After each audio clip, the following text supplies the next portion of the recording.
Hello. Can people hear me? I wasn't sure if I should leave my audio on in OBS or just have it piped in to StreamYard. I probably should have done some kind of test.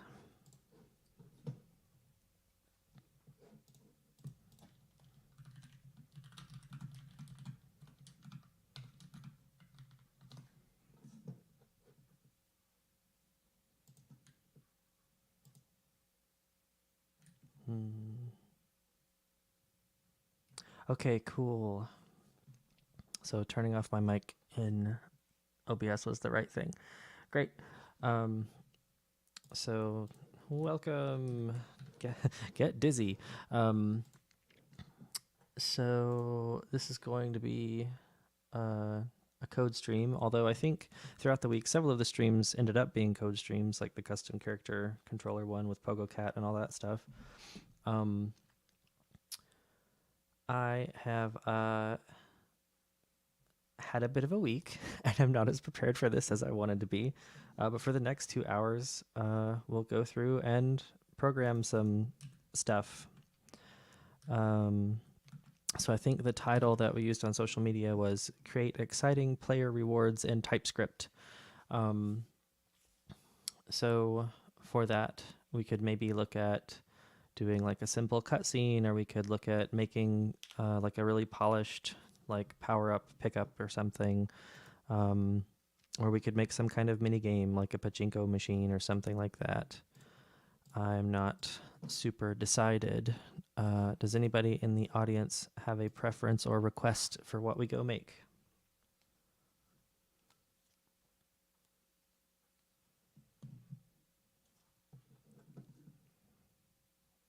And while I panic and think about it, I'm going to mute and take a drink of my drink.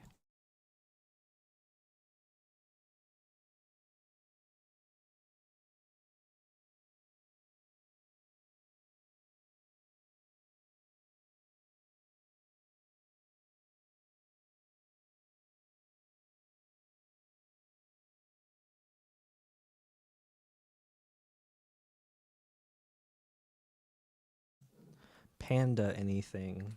Okay. Could have a panda that you could ride on or something.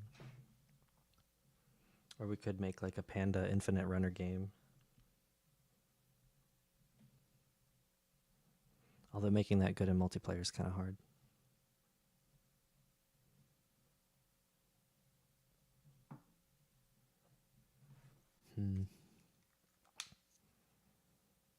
Could make something about trying to get bamboo for pandas.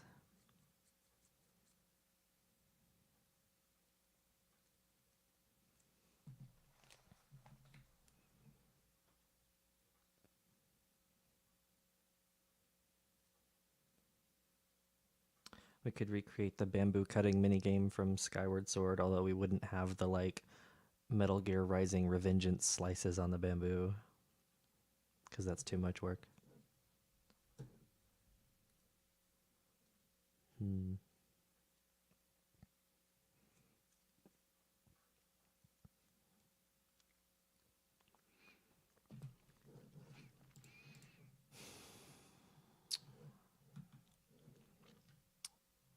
Tell you what, let's see about, yeah, that could work. We could make pachinko with panda heads or something. Let's do that, why not? So let's see, for pachinko, we'd want to have something like, we'd want to have like a game board, right? And then we'd want to have some like pegs on the game board. And we'd want to have like a goal at the bottom. And we'd want to have some like, some panda heads that would like fall and bounce off the thingies, right? And you could maybe skew it left and right with the arrow keys. Or we could just do the thing where we let you decide where to drop it. I'm not sure what would be more fun. But we can mess with it and come up with something. Yeah, I'm not even sure how to spell pachinko myself, honestly. So, let's see. I mean, we could just make the pachinko in here. I don't think anybody would get mad if we did that. But, let's see. Goodness. That's adorable. I haven't even seen half the art that's in here. This is such a cool little game. All right, let's see. Let's make a pachinko machine. So, all right, let's get, I'm just gonna get one of these things, and okay, that's a bigger thing than I thought it was. Repurposing things is fun. Okay, so we're gonna rotate this, and we're gonna make it bigger. Oop. Oop, oop, oop. Can I? Sure. So let's just say for now that this is our pachinko board. And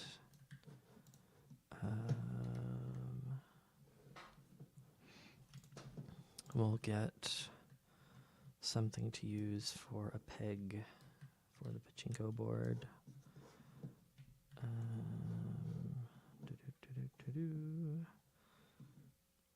Why not? Okay, so we'll get this and we'll perfect. Okay, so we'll put some hammers in here, and that'll be great. So we'll have some, oh gosh. So I'm changing from the multi-tool. I'm hitting the number 2 key on my keyboard to get this like planar movement tool, so I can have an easier time. And then I'm gonna hold down Control and click the arrow to copy the object. Oop. And then I'm gonna hold down Control to multi-select and just copy those using the same trick. Well, actually I'm holding down Command because I'm on a Mac, but same difference. So I'm going to select all these real quick because I realized they're too low. And then also select this and then move the whole thing up a little bit. Let's see. Then let's see what we'll do. A larger screen to see this. Oh, is it like, I don't know if there's anything I can do about that on my end. Okay, so we've got a board with a bunch of hammers on it. And I'll take something to make like a little basket at the bottom. Oh, that's very nice. Let's say that the box is the goal, and we'll just do that for now. There's a box of stuff that we would like to land in. And what I'm going to do on all these is I'm going to change the collision shapes. So for this one, actually I could leave it as voxel and it'd probably be fine, but I'm going to change this one to box for now, and I'm going to make it a trigger, and then I'm going to grab all these hammers. So selecting these over and over is inconvenient, so I'm going to change all of their names to be just called like peg, so I can just search for peg to get them all. And I'm going to rename this one to be goal. So now if I go to the entity search and type in peg, I can grab all the pegs. And I'm going to go and change their collision to be a capsule, and I'm going to make it narrower to fit a little better. Okay, so there's our pegs. Let's save our game, and let's see if there are teleporters in this game already. There might not be, but we should be able to get them from the featured templates, I think. If they aren't, maybe not.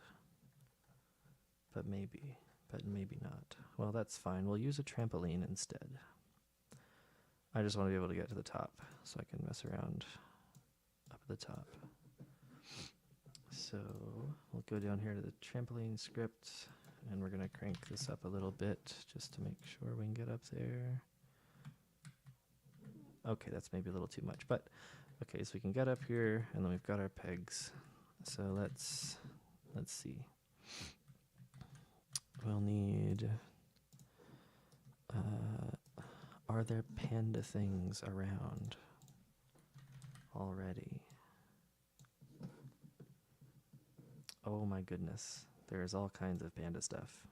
Oh, there's even a panda head specifically.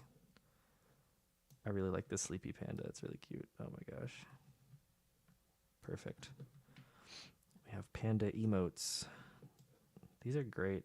Oh my gosh. There's so much panda stuff. I had no idea. When did we get all this panda stuff? Fantastic. Oh, and there's a very there's a very cubic one as well. Okay, great. All right. I feel like we have a pretty healthy supply of panda things.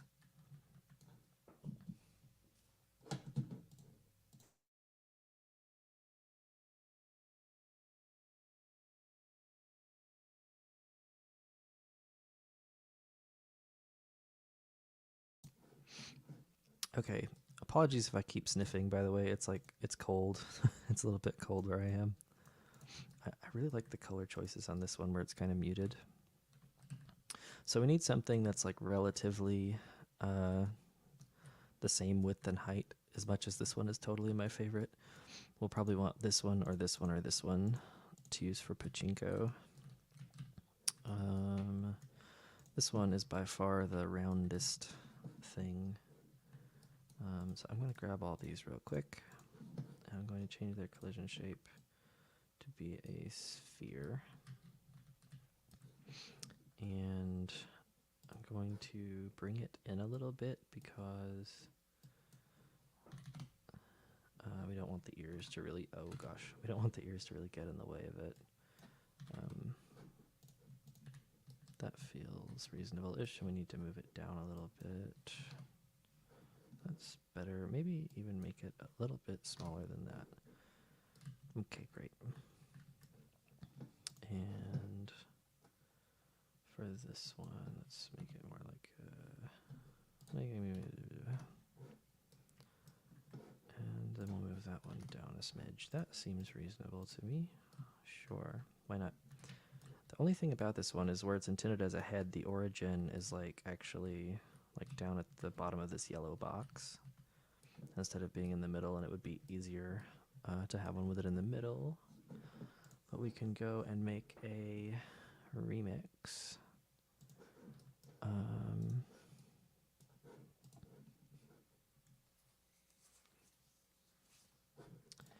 So let's see if we can you do that in the component again?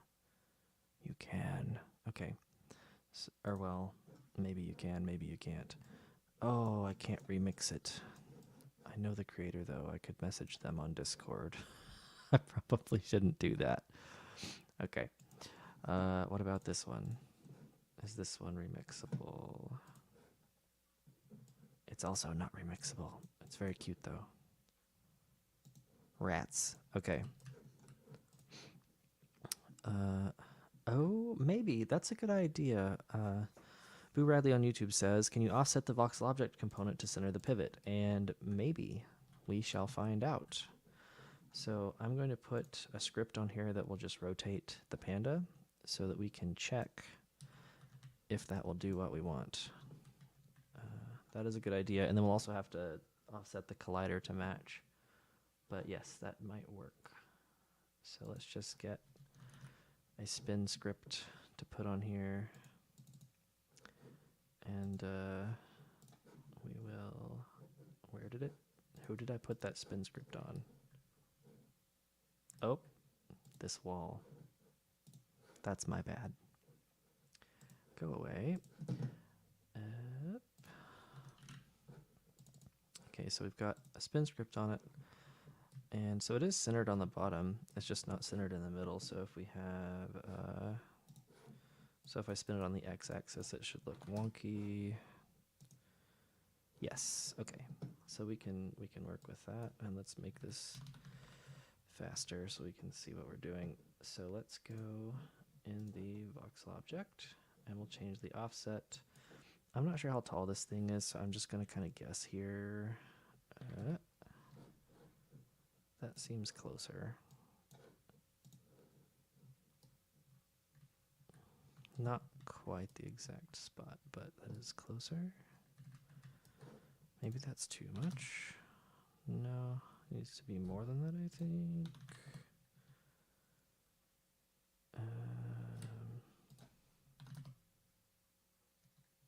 That looks about right-ish. So then what we would need to do is go to this, and we'll change this to be like less than spot. That seems centered-ish. We could go make our own panda head, but this seems roughly right. So let's go and change the spin axis to be the z-axis, and then see how that looks. That seems about okay to me. All right, so I'm just going to turn that off. We're going to say that this is good enough for now. So let's see. This one needs to be dynamic because it's going to be bouncing around, so we're changing the response type on the collider. And then what we'll do is we'll move it. Just hit F to frame it in the editor. I'm just going to move it up here, and I'm going to put it over the pegs so that we can do a pachinko with it. We need to put some walls and stuff on the pachinko machine, but we'll wait a minute to do that. One other thing I should probably do is set the back wall to be a voxel, to be a box collider or something, but I'm just going to leave it for now, I think. Okay, so we've got a panda and we've got some pegs, and of course right now it does absolutely nothing. So let's go and add some logic to it. We'll make a new script, and we'll call this Charlie Micro Jam Week Panda Pachinko Ball. Sure, why not? And so we'll go in here and we'll say this will have some gravity, and we'll set that to say 350 units per second, and then we're also probably going to want a post-collision tick. We're going to add a, actually I should make the font bigger, I bet. Can people see this?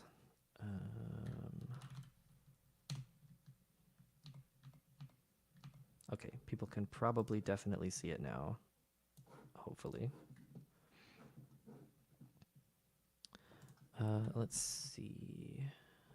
All right, so we've got a gravity, and then we'll also want to have a velocity, which is how we're moving, and that will be a vector 3. So let's see. What we'll do is in tick, we'll say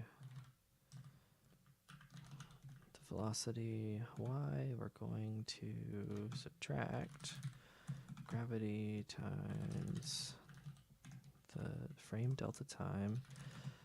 I'm just going to store that here real quick, because we'll probably use it somewhere else as well. Actually, I know we'll use it somewhere else in like 2 seconds.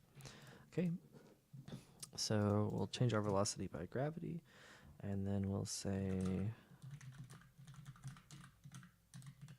we're going to add our velocity. We're going to have instantaneous velocity.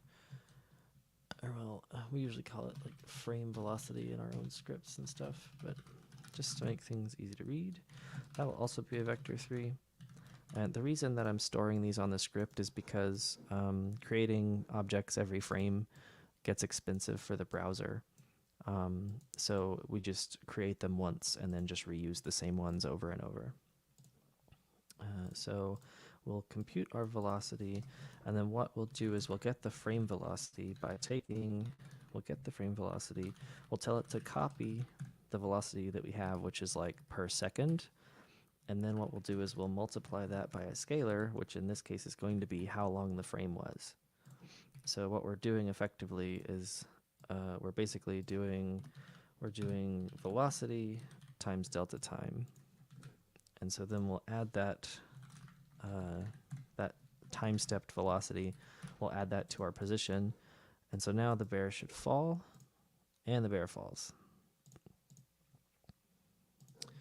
And so then what we'll do is we want the bear to kind of bounce off the pegs, right? So I'm going to grab all of these pegs. Actually, no, I'll leave them the way they are for now. Actually, I will go ahead and do this so I can show something. So these are all named peg, but name isn't really add scaled vector. I didn't even know. Do we have a helper called add scaled vector? Oh my goodness. Well, how about that? That's really awesome. So if the implementation of that is closured, then it will be the same effect as storing this here, except there'll be one vector in the engine and not one in every one of these scripts, which is nice. If it's not closured, then it will be doing an allocation, but it probably isn't. It's probably doing the right thing. And that is a more concise explanation, I suppose. So I'll go ahead and use that. Thank you for the tip. So let's see. So there's that. I should be leaving comments for people. So move the ball. Update velocity. This is kind of like homework level. Obvious comments are obvious, but this is an educational stream. I should be doing it, I suppose. So we've got our bear, and our bear falls, and we'd like it to bounce off the pegs. So they're all named peg, so we could check by name,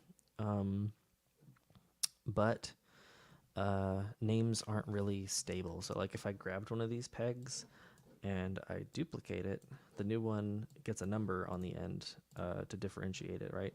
So generally, keeping names constant is kind of tough. Names aren't really like a reliable constant thing.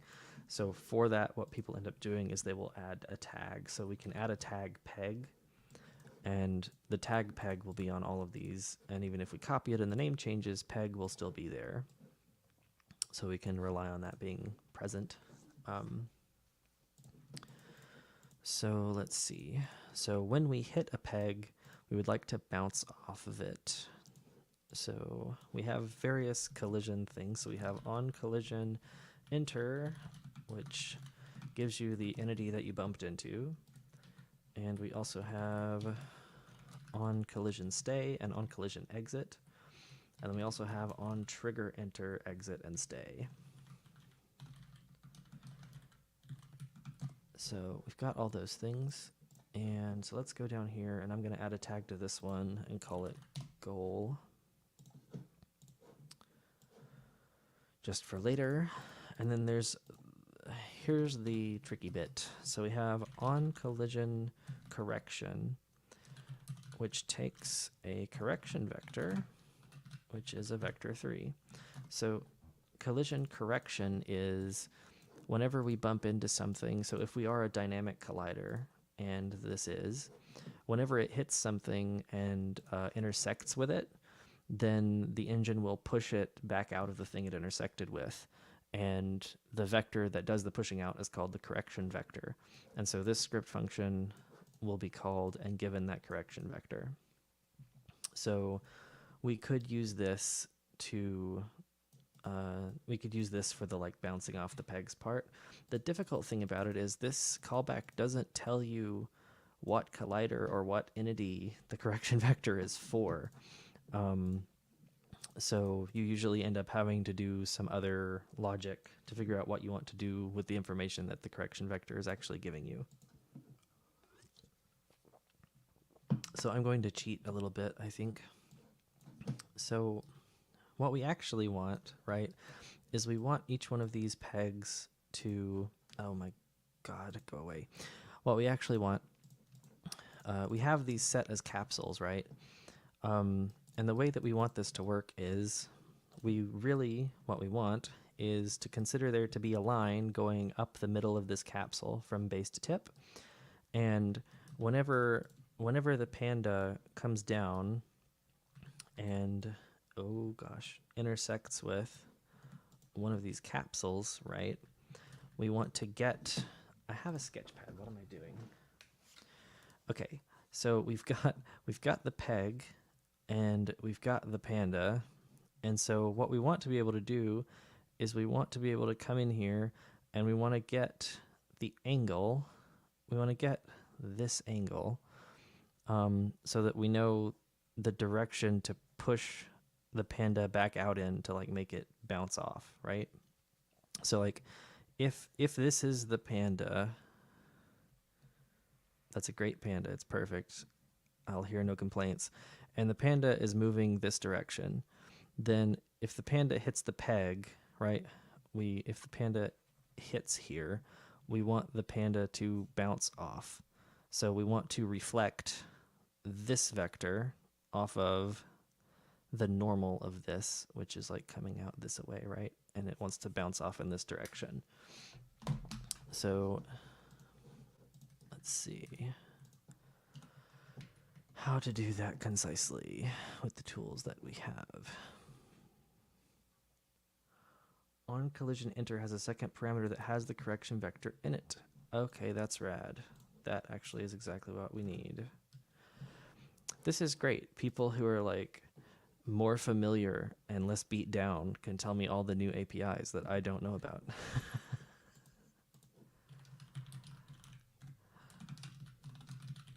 At some point, I should go read our docs and learn about all the recent things. Okay, well that is... Oh, these error messages are not good. Contact. Oh, it's a collision contact. Okay, well that's even better.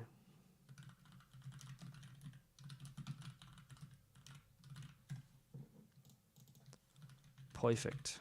Okay, that is exactly what we need, actually. Thank you again, Boo Radley on YouTube. On collision stay will probably also give a contact. So the distinction there, Maze Plays, is that so the on collision stay happens on every following frame. So like on collision enter will be the first frame that the panda touches the peg, and then on collision stay will be called for every frame after that when you remain in that collision. So since the panda is a dynamic object, it gets pushed out of the peg.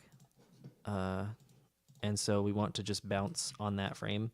You could use on collision stay, but just conceptually, to me, it makes more sense to just use on collision enter. So we'll go ahead and do that. Let's see. All right. So what we'll do here is we'll check if the other has a tag, which in this case is peg. Then we want to bounce off of it.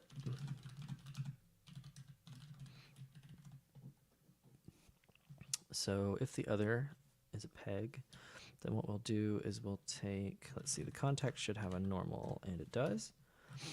So what we'll do, let's just do the most naive thing. So we'll take this velocity reflect, and we'll have it reflect off the normal. And in the general case, I think that will do more or less what we want, right? So, and I've got my dev tools to show up elsewhere. If I do a console log, will it show up over here? I don't believe it will. Anyway, let's see what happens. Yay. All right, so our panda can bounce off the pegs. And we need to go ahead and add some walls to this real quick. I'm going to steal the whiteboard and turn it into the walls for our situation. Go away, go away. I deleted the wrong thing. Womp womp. Okay. So actually, let's go and look in the platform-wide library and see if there's just like a glass pane that's really uniform or something.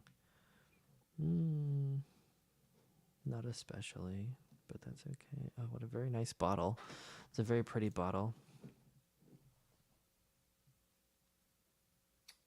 Boo Radley on YouTube says, I actually believe the contact correction vector is more accurate than the normal. Right, so historically the normals have been iffy for certain collider types, but I don't remember which ones. And I think that's been fixed for a while, but I could be mistaken about that. Something else we could do here in a minute. I'm going to write this down. We'll have the basket move back and forth. That adds some challenge. Make goal move side to side.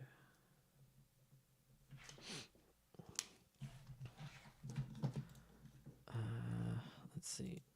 So, let's see. We need something to use for walls in here.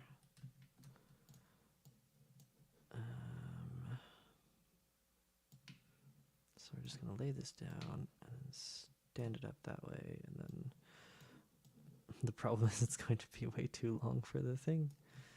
Okay. All right, let's squidge it over. Squidge it. Squidge it, squidge it, squidge it. Okay. So there's one wall for our pachinko situation. And then we'll bring it over here, and we shall flip it around the other way. Bring it back. The fanciest pachinko machine ever made. Not really. Okay. Oh, I should probably put collision on it if it doesn't have any. That might be helpful. And I'm also going to tag these as a wall, just in case we decide that that needs to have like different, like maybe a wall should bounce you less or more or something. We'll make these box colliders, and that should get us in good shape. All right, how are we doing now? Okay, so when we hit a peg, we reflect properly. When we hit a wall, we just dink off, and we need to have some kind of translucent wall in the front for this as well. So what I'm going to do is I'm going to copy this one more time. I'm going to bring it up here, and I'm going to completely obscure the game. And what I'll do is I'm going to move it out in front just a wee bit, and then I'm going to fill tint. What is that? Okay. Well, I suppose I could just turn those off, huh? And where's that box extend to? Okay, that seems reasonable. We should maybe move it in a little bit. How are we doing? Okay. So currently, when we hit the wall, we don't bounce off it at all, so we need to fix that. And I did not mean to click that. Grr. Okay. Could you fake a front wall by just zeroing out the z velocity? Yes, that is also true. Yeah, we could restrict it just to x and y. You are correct. So we'll just have another if here. If we hit a wall, then what we'll do the same thing for now, but we might want to change like how bouncy the wall is or something like this. So now if I wish it would leave the camera where I put the camera. So now we will bounce off of both, although bouncing off the wall doesn't seem to quite be as, doesn't appear to be working. The thing that was said about normals, let's see if voxel object works as intended. No, it does not. Okay. Okay. Actually, I could make it a lozenge. Get extra complicated for no reason. Okay, lozenge works the way that I would expect it to work. So we'll just do that. All right. I am curious, because even landing on the floor, that was weird. I am curious what would happen if we change it to correction vector, just to see.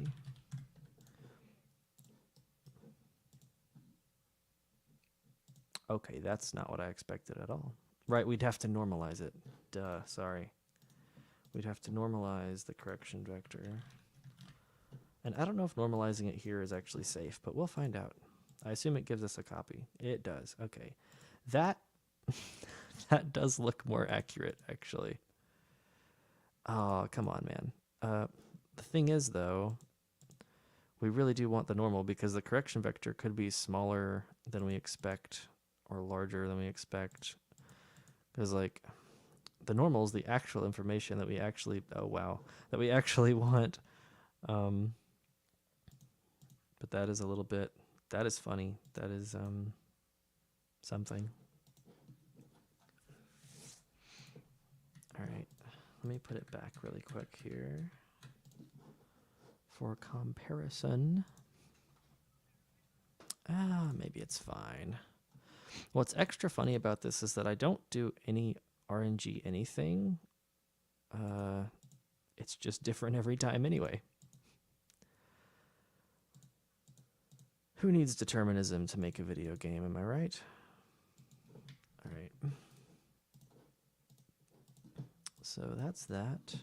So, like, for example, if we wanted to make the wall extra bouncy, we could go and put a multiplier in here. So this way, every time you hit a wall, you will get faster ad infinitum. It's so odd when it hits the floor. I assume because the floor has a voxel collider, it just it gives up. Oh, this is like a whole thing. Oh, interesting. How does that work? Well, it says it has collider none. So what are we hitting? Where's the floor collider? Is it called ground or something? It's invisible. There's an invisible ground. Okay.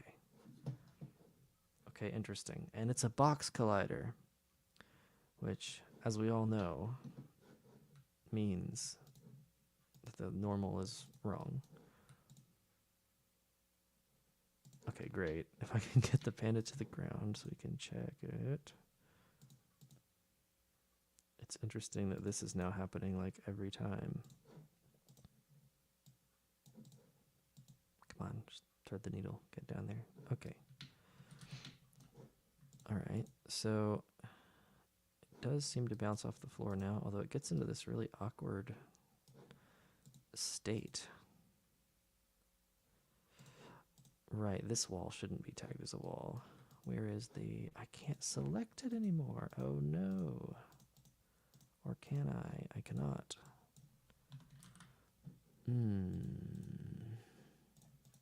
Oh wait, it is tagged a wall. We don't want to tag this one as a wall. We want the front wall not to bounce at all. Although we could call this front wall, and then we could change. We could just say, we either could just zero out the z velocity as Boo Radley suggested, or we could change it to just zero out the z velocity when you hit it. That is also an option.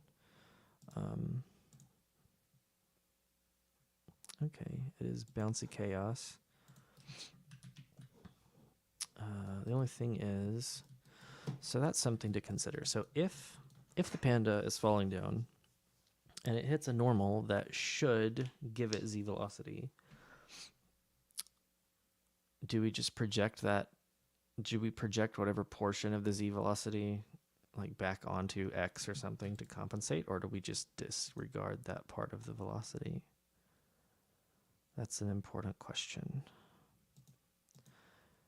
In a real pachinko, like particularly the little handheld ones, there is no room to there's no room to move on Z at all.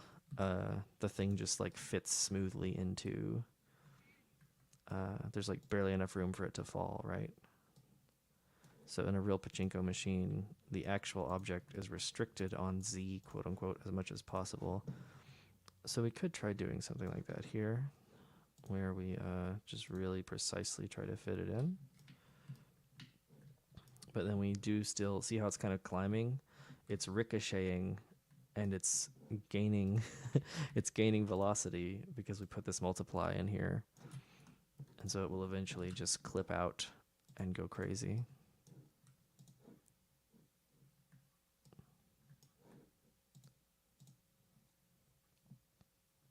It can still get back out. That's really funny. All right. Well, let's go ahead and oh, that's true. Yeah. Yeah, so it would make it so you couldn't rotate the board unless you'd have to like unproject the board. You'd have to like use a matrix to figure out what you'd have to zero it out like in 3D space and do a bunch of extra work. Although you could parent it to the board and then use the local transform instead of global if you wanted to rotate the board that way. You could just have a parent that all the parts of the board and the panda were parented to, and then you'd use in all of the code, instead of using world transform up here, instead of using world transform, you would use local transform. And in a project that I can't show, I did that with a mini game where just like all the code could be simple and treat things as if the board was rotated at 0 because everything was parented to something. And then like once you have the game board and everything's parented to it, you can just move it around and do whatever you want for like cinematic purposes, but the game itself can just treat everything in local space, which is a nice property to have. Let's see. So we've got our panda and it bounces off the stuff. Let's see. Let's go ahead and we'll change this to local transform, and I'll kind of show what we were just talking about. So I'll change this to local transform, and also we'll just do this as a hack for now. And so the panda will still be able to bounce out, but it'll only be on horizontal and vertical movement that it does so. Nice.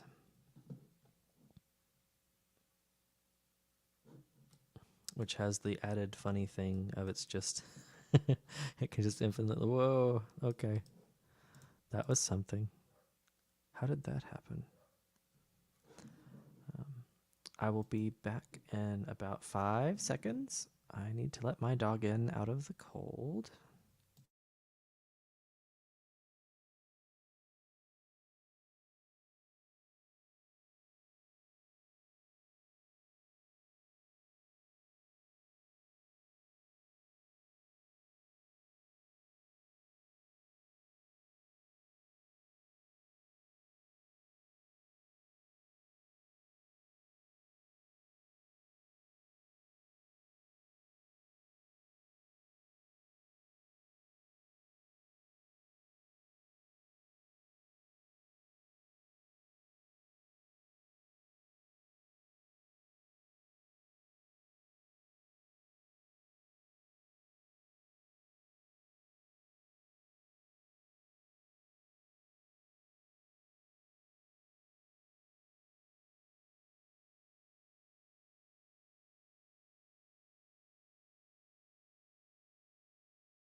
And we're back. Sorry about that.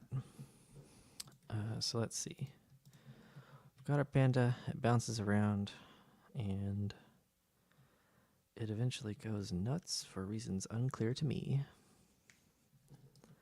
Really not sure how that happens either, because it well, we're off in the ether now. Whoa. Okay. If we're setting the velocity to 0 every frame, I mean, collision correction could be pushing it somewhere else, but that is odd to me. We could move our little could move our front wall back out just a teeny tiny bit, and it might be an intersection there or something. Let's see what happens if it still does it.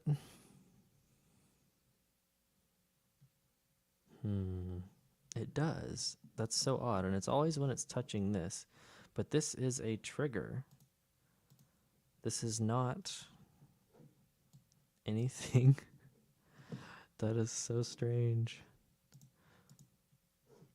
Which we could, well, if my developer tools weren't in a separate window, I could show you some, I could do some logging and figure that out. Yeah, it's not parented to the board yet is the funny part though. But so we'll get all of our, let me just call this board or something. Board. So we'll get all of our pegs. And we're going to go to transform, parent. We'll select the board. Of course, the thing with this is the board is rotated, so that could be a thing. And then we'll get this, and we'll parent this also to the board. And we'll get these, we'll get all the walls and parent them as well to the board. All right. So, and we'll get this critter, and we will also parent it to the board. And we should probably change the board's collision shape, which I hadn't thought about hitherto. We'll go ahead and make that a lozenge. Oh, that doesn't look right. That's not right. Well, aren't these lozenges? Am I crazy? I thought I made, yeah, these are lozenges and they look good. Oh, right, duh, because this is a whole table. This is a whole entire table. Let's see. Well, I already parented everything to it. I could change the voxel object to be one of these. Large wall fill tint. Okay. Why not? Actually, we might end up having to change the scale if we do that.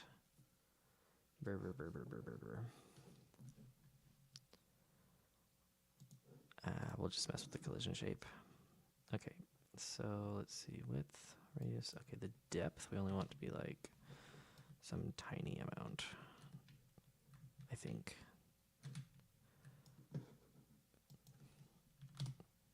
Actually, okay, so we want that to be wide, we want this to be small, although that is not quite doing what we want. Okay. We'll make it a box, and it will then, right, because we're doing the local thing and the table is rotated.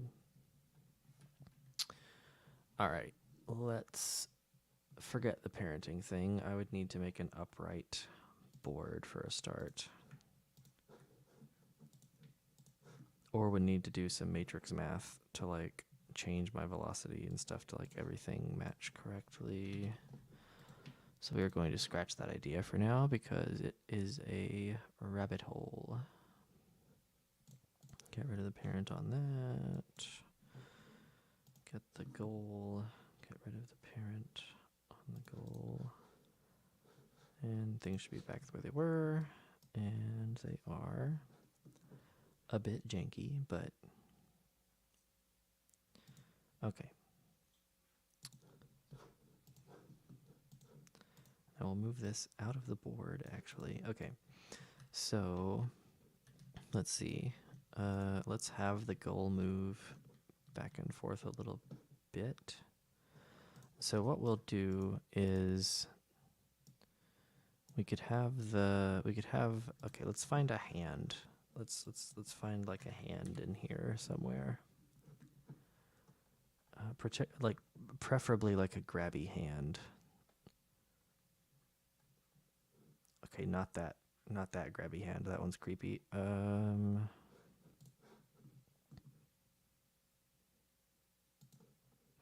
Ooh.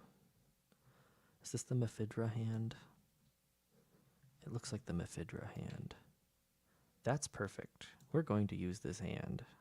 I'm going to rotate it. And I'm going to change this to the world transform so that I can position it a little bit more easily. So we have a hand and we have a panda. Perfect. Hand. And so what we'll do is we're going to go and so we're going to have the hand move back and forth. We're going to have the goal move back and forth. And then basically the hand is going to be how we interact with the game. We will press a button for it to drop the panda. And I'm going to get rid of the collision on the hand because we're not going to need it. So let's see. These should probably go up some, and luckily they're long enough to go up some. So let's see, we'll get our hand, and I'm going to move it over. I'm going to move it and the panda over just a itty bitty bit closer to the edge, and then we're going to add a script to this, and I could use an existing script, but this is a code jam, so we're just going to make a new script. And this one will be Charlie Micro Jam Week Panda Pachinko Hand. Save. And so we'll have actually, can you guys hear my dog scratching in the background, jingling his little like collar all over the place? Hopefully not. So I could just have it move back and forth. I could also do something like place little waypoints for it. But for now, I think we'll just, we'll assume that it starts at the minimum X it can be. And then we'll have like a max X offset, which is going to be, I'm just going to guess that it's 200. I don't think it's that much. It'll probably be more like, I don't know, let's say 140. We'll try that.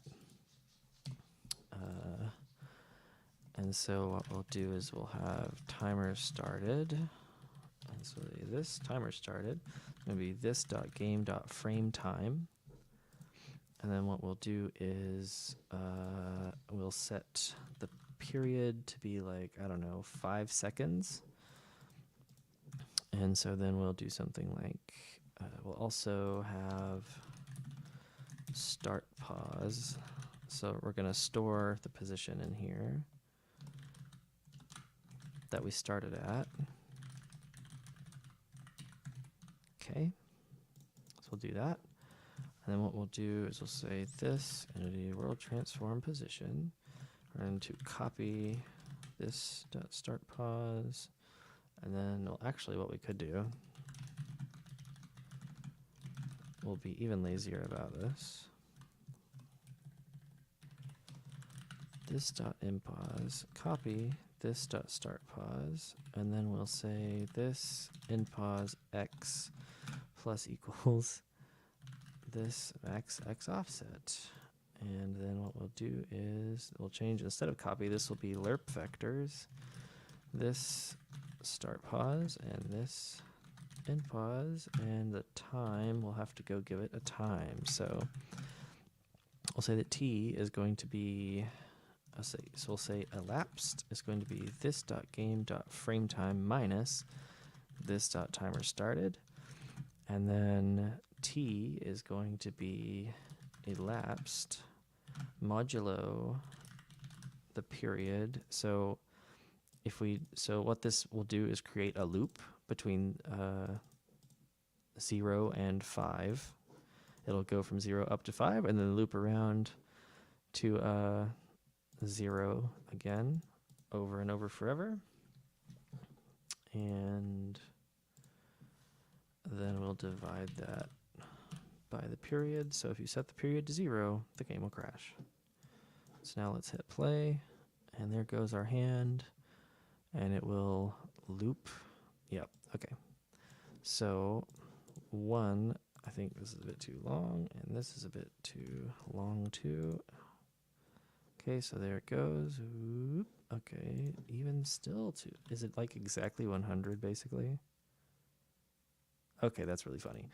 All right, so that's about correct for that. And so instead of moving all the way and then jumping, we would like it to move back and forth. So let's do that real quick.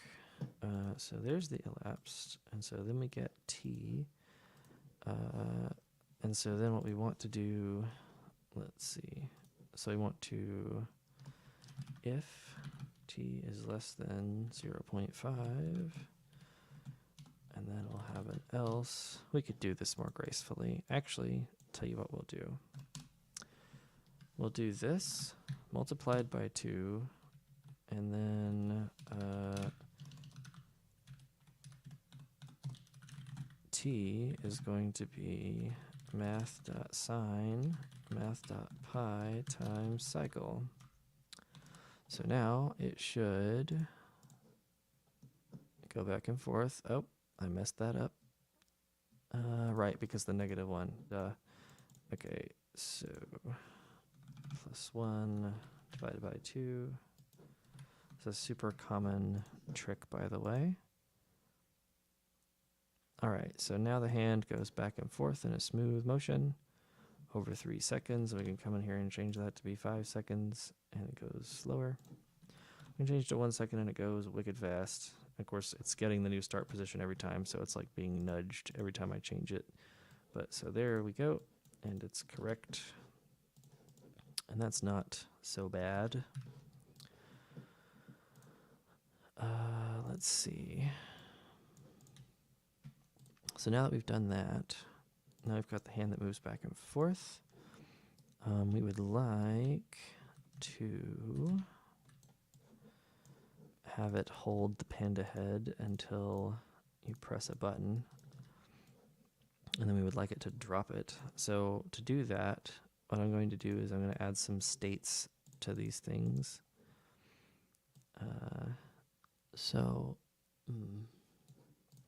Let's see. So in here, which we could just use strings. We could just be gross and use strings.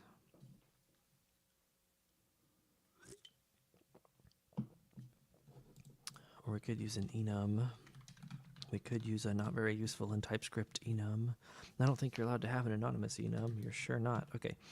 So we're going to make an enumeration called state, and we'll have like in hand, and we'll have falling, and we'll have, I don't know, goal or something. Actually, this is maybe overkill. So tell you what, we'll do this. We'll have enabled equals false. Let's call it active. And then what we'll do is we'll have an event in here, which is event ball dropped. And calling it event anything is just a convention. It's not actually a requirement. Let's just call it event dropped. And what we'll do when that happens is this active equals true. I'm going to get rid of some of these things. Okay.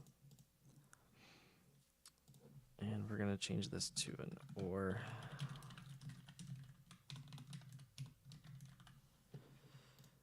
And do else if other tags has goal to do. Okay. So if we're not active, we will early out. So we won't update until we're active. And this will also go for this callback. So now if I start the game, the panda will do absolutely nothing, and the hand will still be going.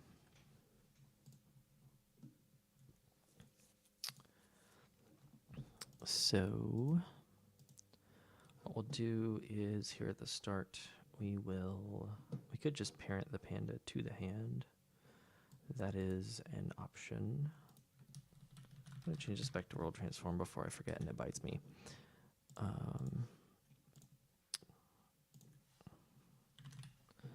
just parent it to the hand for a moment.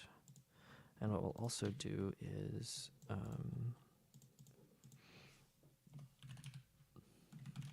we'll make an entity reference for the hand. And we'll go set that on the panda real quick.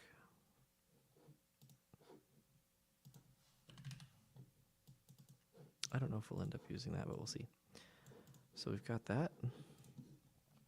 And then what we'll do is we'll say this entity set parent entity null. So we're going to unparent when we are let go from, so if the panda stayed parented to the hand, then as the hand moved, so would the panda head even after it was dropped. So you see this actually intentionally sometimes in games. So maybe you have a game where you can shoot a fireball from a spaceship, and in some games the fireball will be detached and move on its own after you shoot it. But in other games, the fireball will keep the same X coordinate as your spaceship as you move it around. So you can kind of like weave your bullet through a gap across the screen or something. I think usually that kind of thing happens by accident, but you could do it on purpose as a game design decision. So we've got our hand, it moves back and forth.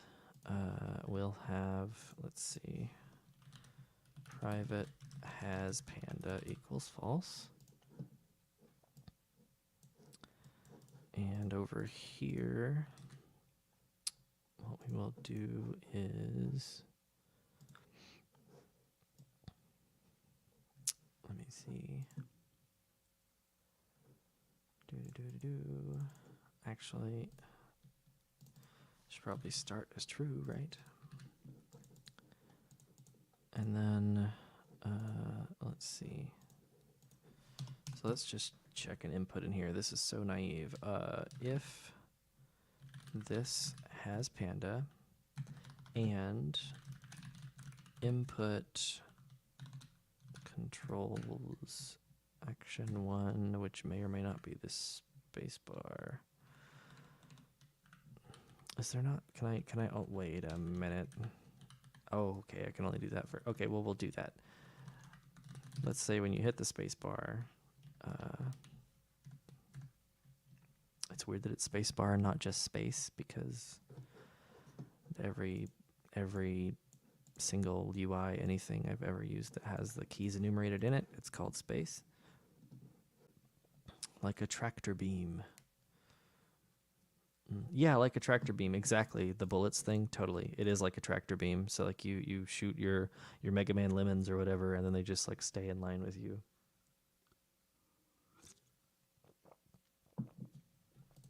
So if we have the panda and we just press the space bar, then what we will do is we will drop the panda. So we just made this event called event dropped. Let's go and give this a tag or something. I'll tag it as panda. This is not the way that you would ultimately do this. It would need to have a reference to the panda it's holding, because we might have more than one panda in the game. But for now, send event to tag panda, and it'll be event dropped. And I think that's all we need to do at the moment. So now if we go back to the game, if I press the space bar, we will drop the panda. And then it will do nothing interesting. So that's cool. Okay, so now we can drop the panda.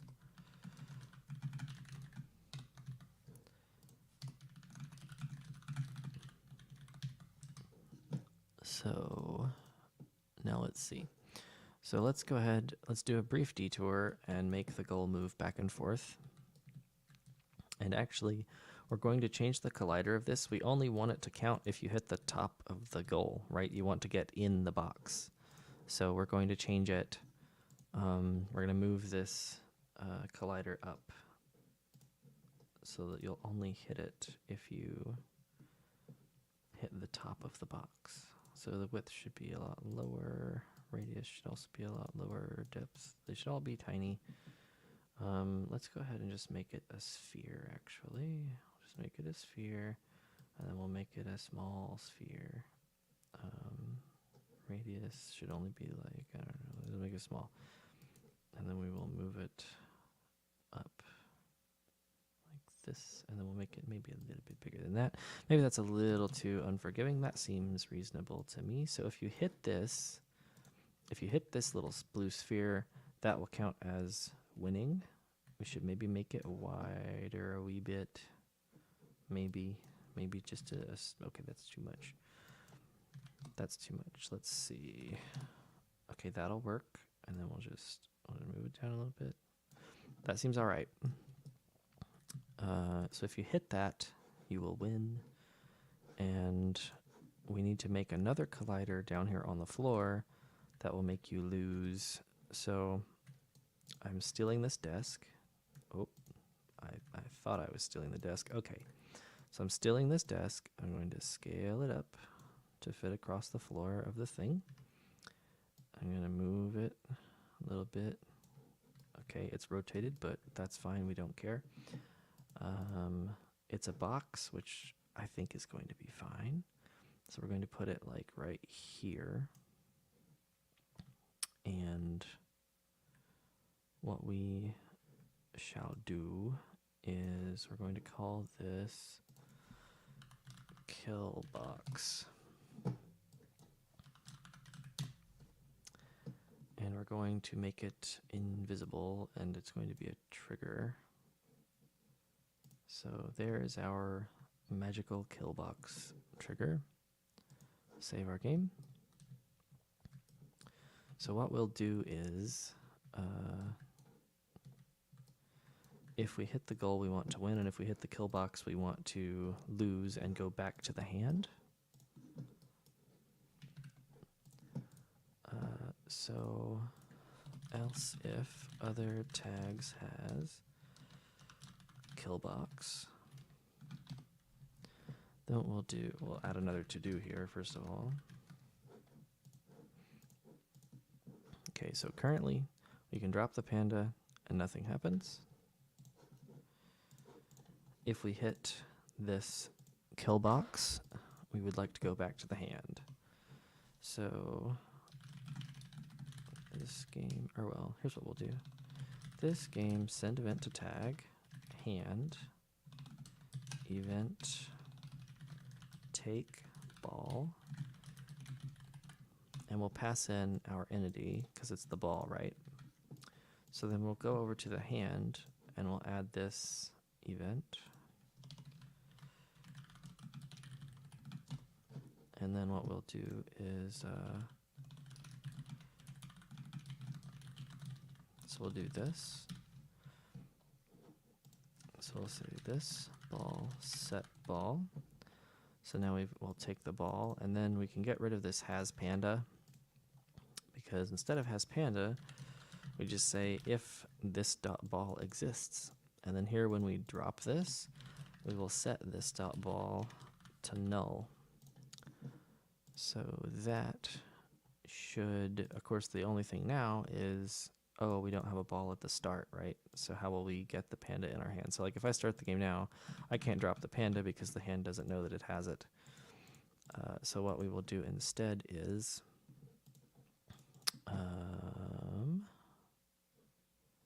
let's see. Let's take this event and move it down to the bottom just so that these are consistent. And so what we should do is this entity set parent entity other. So we should parent to that. Actually,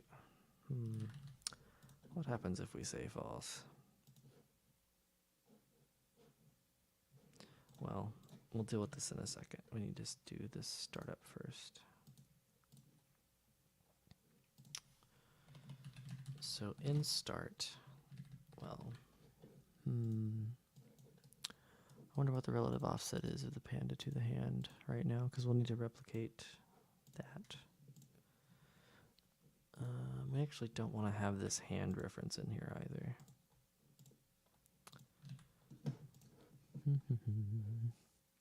Can you hop in? Not at the moment, just because it's hard to work on something actively when a bunch of people are running around doing stuff. You can have a link to the game though, and you are welcome to remix it if you like.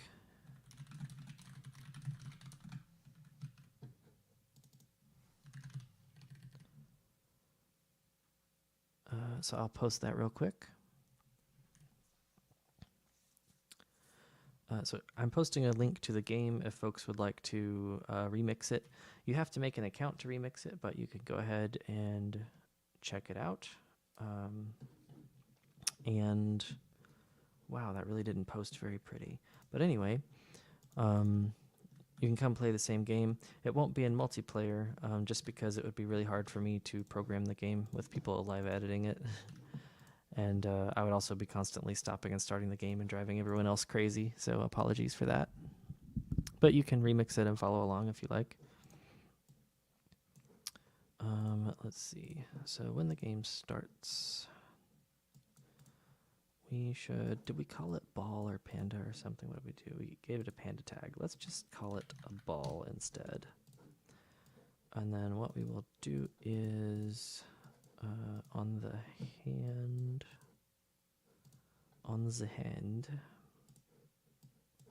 in start, what we will do is we will say,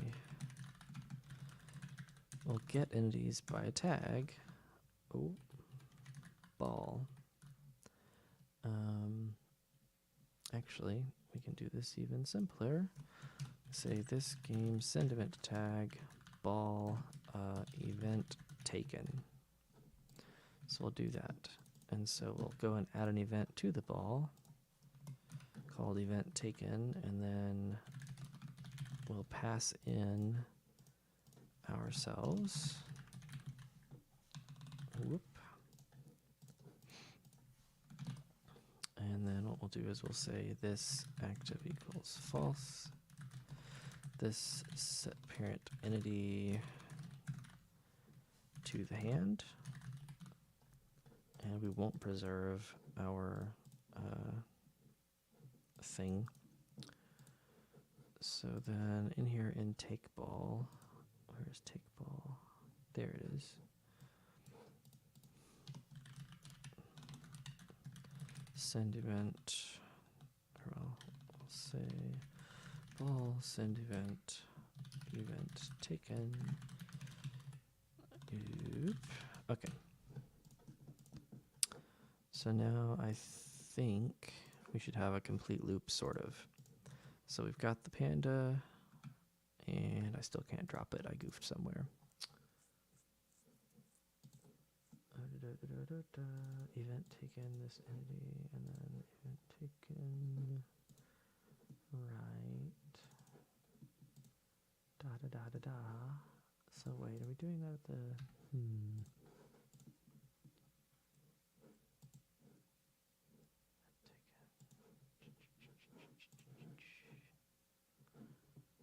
not here at game. What does that mean?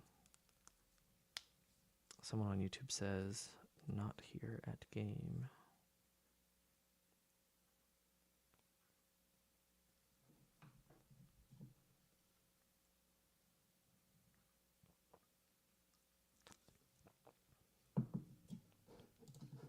Does that mean the game is not published? No, it is published. Okay. Well,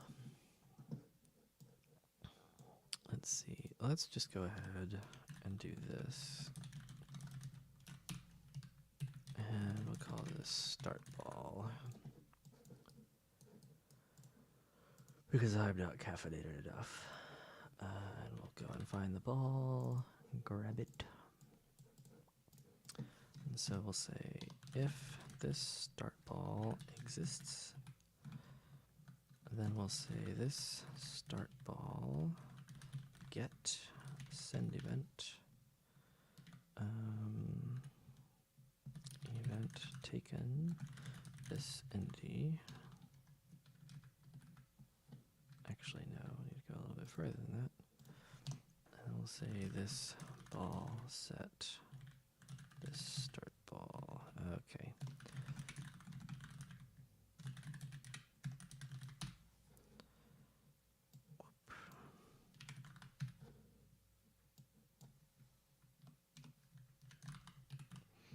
And is there any other crud that we need to do? Not especially. Okay. Although these need to be in the same order. Okay. Da-da-da-da-da. So the game begins. I still cannot drop the thing. Why can I not drop the thing? Let's go and see. Tick, active, false, event taken, set the parent entity. It sure seems like we're not running things in start. So let me bring up my console and we shall see. Console log taking start ball. Okay, we are taking it. And then what goes wrong?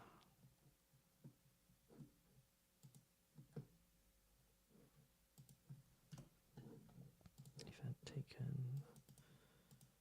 Yeah.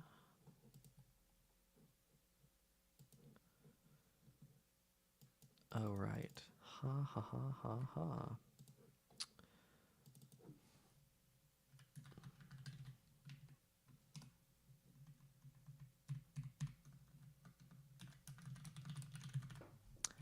That will be why. I didn't even remember that I was using that anywhere.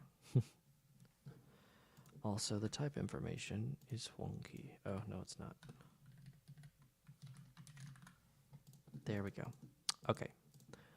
So that should now work. And it does. Fabulous. And now when that falls to the bottom eventually... Okay, it didn't. What gives? Or did it? And there it goes. Okay. Let's save all of these. Panda ball. Yeah, it was the tag. You are correct. I forgot that I didn't remember that I had used the panda tag anywhere. That was my bad. Whenever I changed it to ball, I didn't remember that I'd actually used it somewhere. So let's see. So then when... Okay. We do need to do that in here. Or do we? So we call take ball, and then take ball calls event taken on the ball. Show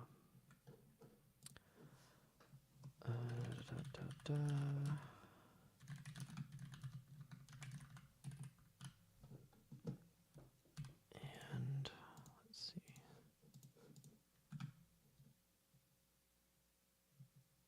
Okay, so that event never fires. At least we never get it. Is the hand tagged hand? It sure is. So is the kill box tagged kill box is my next question. It sure is. Is this going to be yet another case where the collision shape is a problem? What if I change it to voxel object? This shouldn't be the right answer. Box colliders are not that unreliable, so there must be something else going on.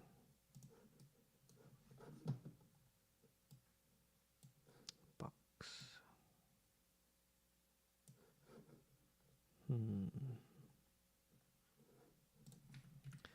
Let's see if we are getting the actual collision.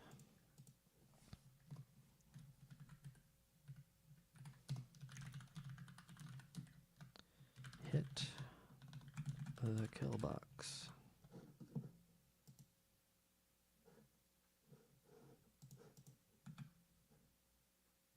Okay, it never appears. That is suspicious.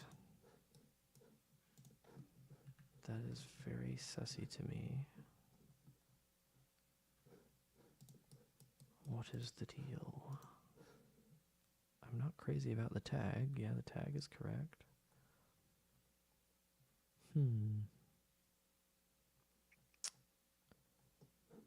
What is the problem? What if I make it some other absurd shape just to make sure? Okay, yeah, it's just not registering at all, which is strange to me.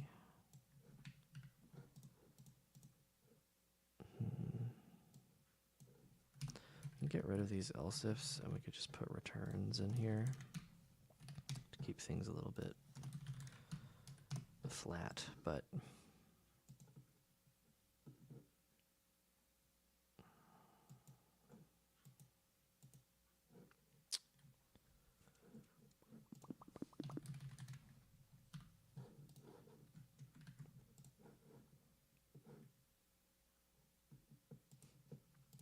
Easter egg. Yeah, I was doodling some stuff in Sketchpad earlier.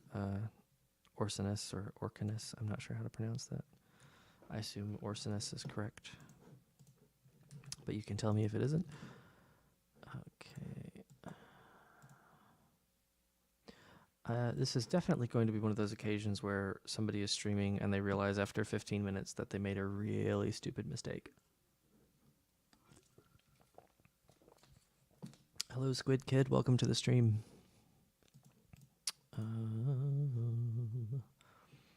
What is my mistake? What have I done? Well, we can go full banana here a little bit. Oh, it would be an on trigger enter. That's the issue. It's not a collision. Da da da da da da. I'll be here all week making dumb mistakes. And we no longer need this. We're not talking about this or this. We're talking about being kind of stupid. All right. Okay, perfect. It didn't go back to the hand, so it didn't exactly do what we wanted. But it did do something. So we can drop the panda and off it goes. And it does call take ball on the hand, which is great. And we set the ball, and then we send event taken.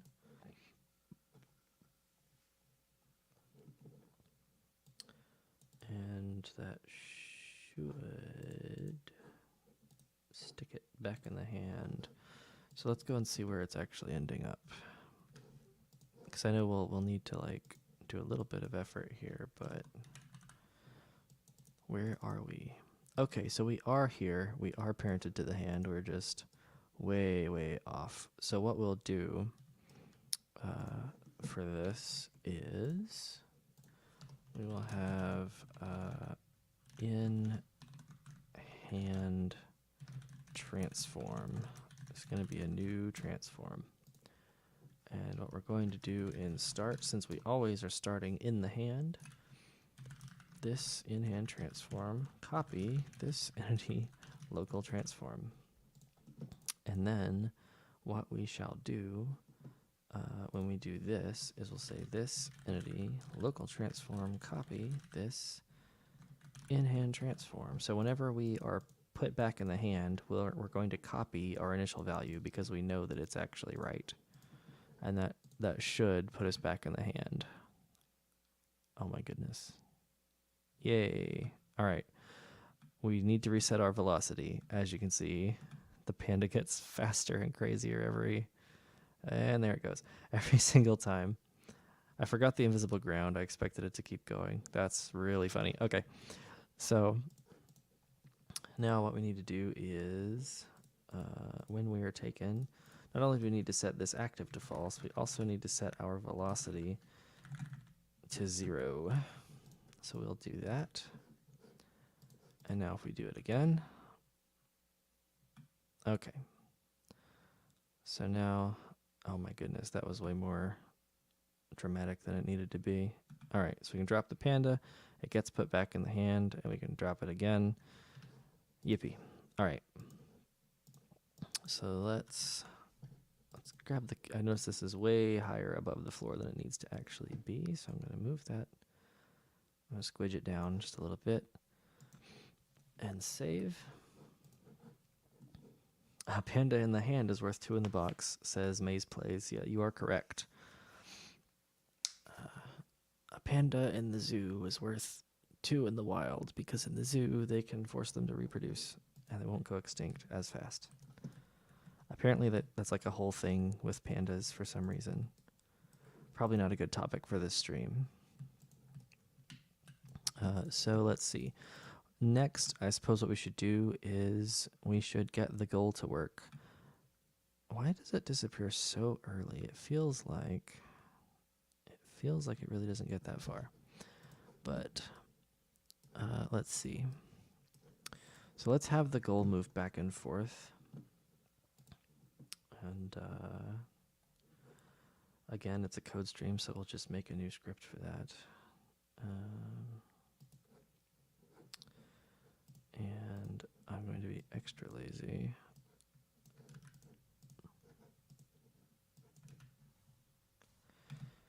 Goal. Okay. And similar to the hand, what we'll do is we'll just give a, we're going to move the goal to one place. We're going to move it to one side. And then what we'll do is we're basically going to do this same maneuver. And so we're going to keep some of these things. We're going to do the same kind of motion, but we're going to change it a wee bit.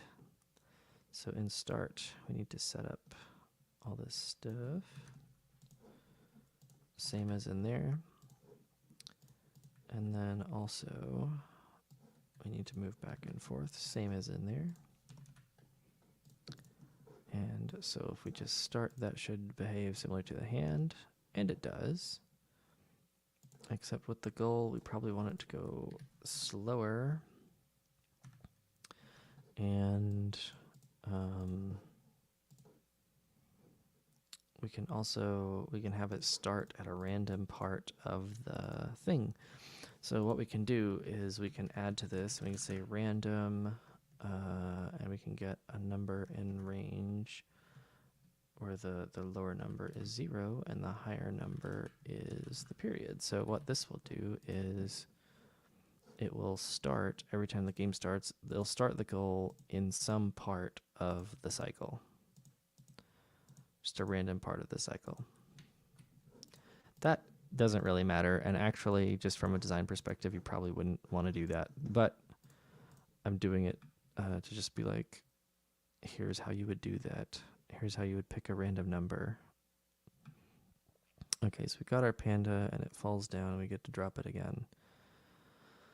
Let's see. I'm accidentally getting a lot of things that would be goals here, which is kind of fabulous. So what we'll do now, let's make the goal actually matter. So when we enter the goal, we need to get some kind of a point or something. So let's make a little UI for that. I'm going to grab this chair and drag the chair. Oh, what have I done? That was strange. Okay, I don't know what I copied before. So I'm going to take this chair. I'm going to remove its collision. I'm going to add a text to it. And if we zoom in on the chair, you can see the text is there. I'm going to pick a different font. and say something like, I don't know, goals 0. And does that work? It sure does. And can I sure can. Okay. Okay. If you set the width at -1, it means that it will just always center the text on the thing. So I'm going to move the chair over here. And let me see how that looks. It's way too small. So we'll make the text larger.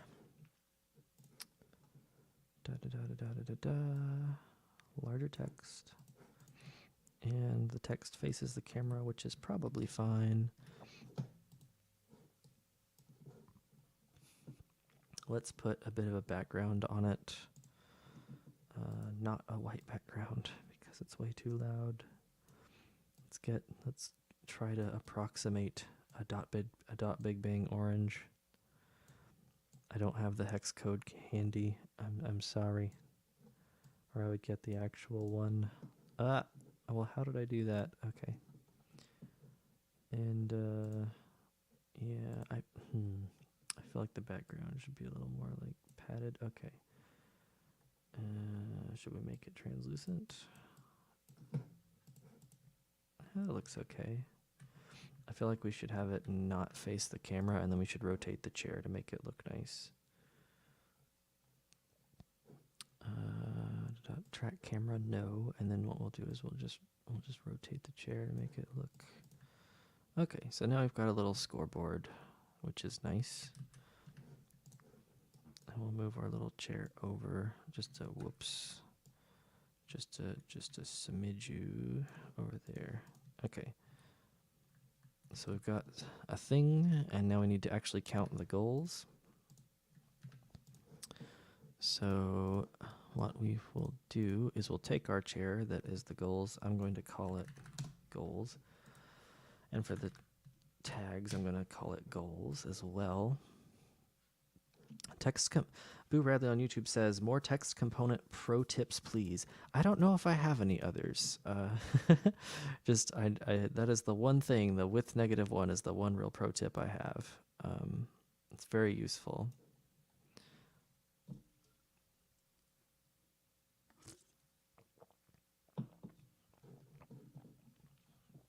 So we're going to add a script here because we'll need a way to actually modify the text.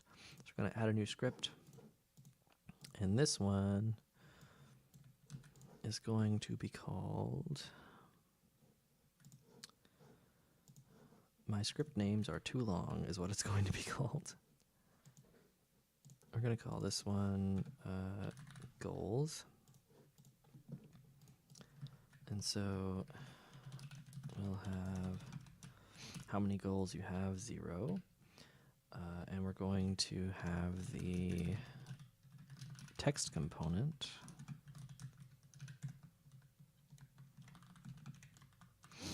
And what we'll do is we'll look in start, we're going to look up the text component. Now you could get this every frame, but we know that the text component isn't going anywhere. It's always going to be there for us. So we're just going to look it up the one time.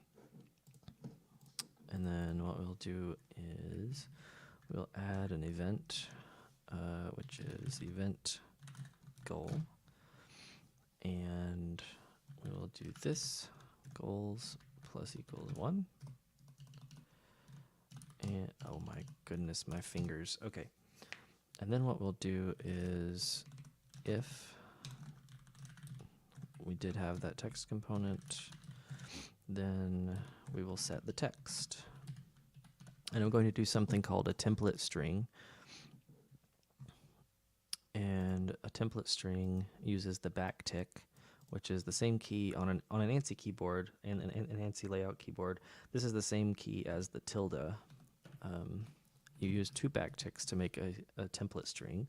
And so then you put in the text that you want. And so in this case, we want it to say goals, and then we want it to go down a line, and then we want it to put the number of goals that we have.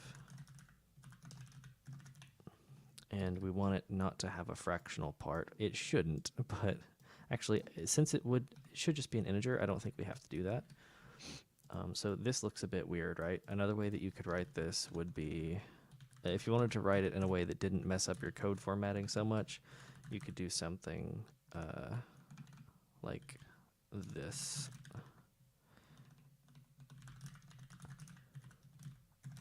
You could do that instead. String templates are very useful, though, if you want to print some more like complicated data, though. It can be quite nice.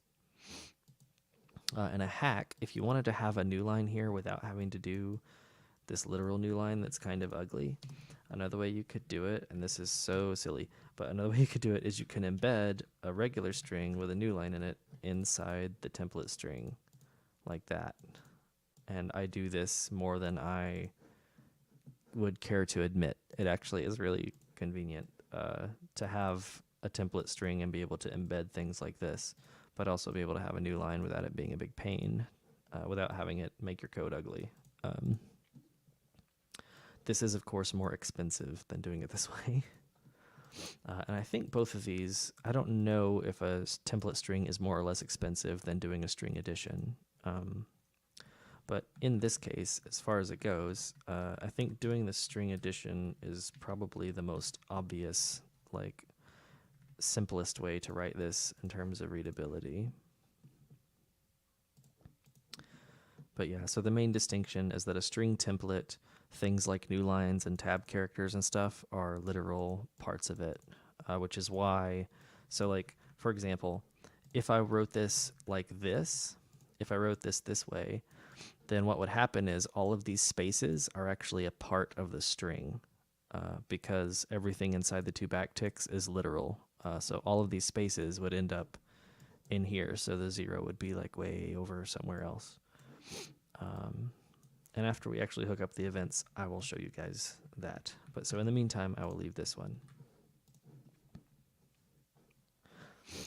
Yeah, the no new line is convenient to have. So like, if a lot of the time people will use a template string, or in other languages they'll use what's called a literal string.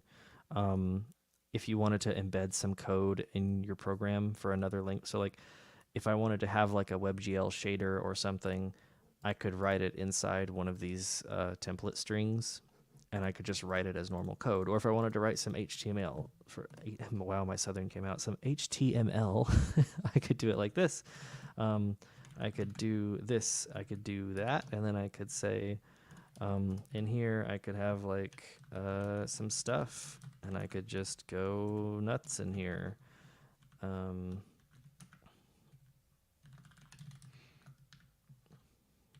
Like, you can just write it this way, and it's all fine. It's all still the string, right?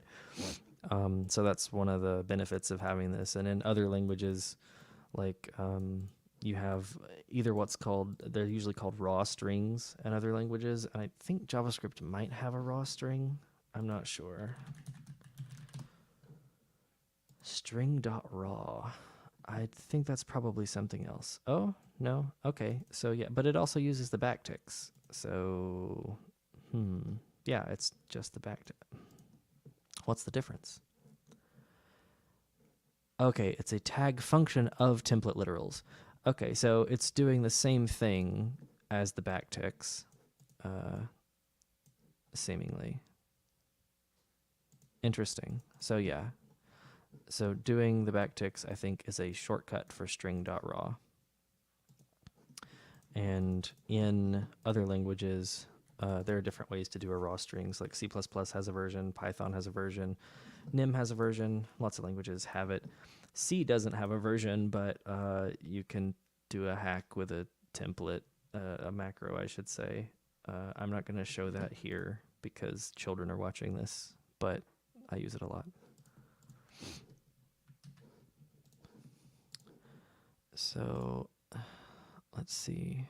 So let's wire this up. So we made this event. So now we're going to go to the ball, and whenever we hit a goal, we want to send an event. and it will be, what is it called? The goals it is, and it's this, and we don't need to pass anything else in. So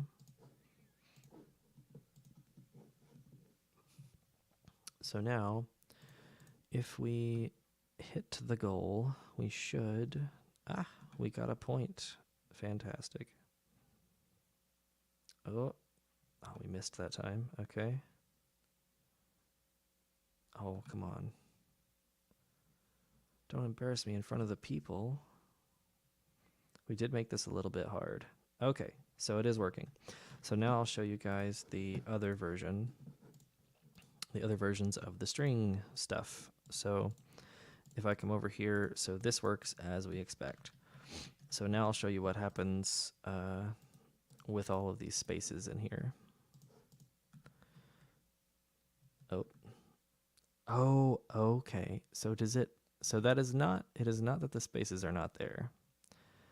That is our text renderer fixing it for me. So in our text system, if you have a bunch of spaces on a line, it deletes all of them, I believe. So if I were to go and put, if I were to put underscores here instead, or I'll do hyphens because that's more visible. If I go put hyphens here instead, our text renderer won't remove those. So when I get another point here, it should update. I said it should update. Come on. Yeah, okay. So if our text renderer didn't remove spaces, this is what you would get. But it does. So this actually works out fine. Normally you would need to write it like this to not get leading spaces, but we delete the leading spaces and I forgot. And then the third way to do it, again, is like this, where you want to use a template string, but you don't want to go down a line. And so you just kind of squidge it a little bit. And that works the same as the string add version. But yeah, so that's that. Okay, so we have Panda Pachinko. You can get points and you can embarrass yourself in front of a live studio audience. I do feel like in some cases it's a little bit harder to get the goal than it should be. Of course, one strategy is you can just wait until the hand is over a corner and the goal is going to be there. And you can just like time it. Oh, I messed it up. Okay. Oh. I'm not very good at video games, it turns out. All right, so this does work now, right? It is playable, but it doesn't have very much pizzazz. So let's look at adding some pizzazz. So what could we do? Well, we could have things happen when the panda hits something. We could have effects for the panda hitting the wall, hitting the peg. We could animate the hand dropping the panda, although I'm not going to do that because art is not my strong suit. We could have the goalposts, like we could have the box react when the panda falls in it. And of course we can add sound effects to these things. So let's see. Actually, I don't think my audio API is out for the public yet, or we could do that and I could show you guys some cool stuff. But that's okay. So let's see. Now, this game isn't multiplayer. I could drop a link for people to hop in, but none of us will be able to see each other's game. But let's see. Let's go and add some pizzazz of some kind.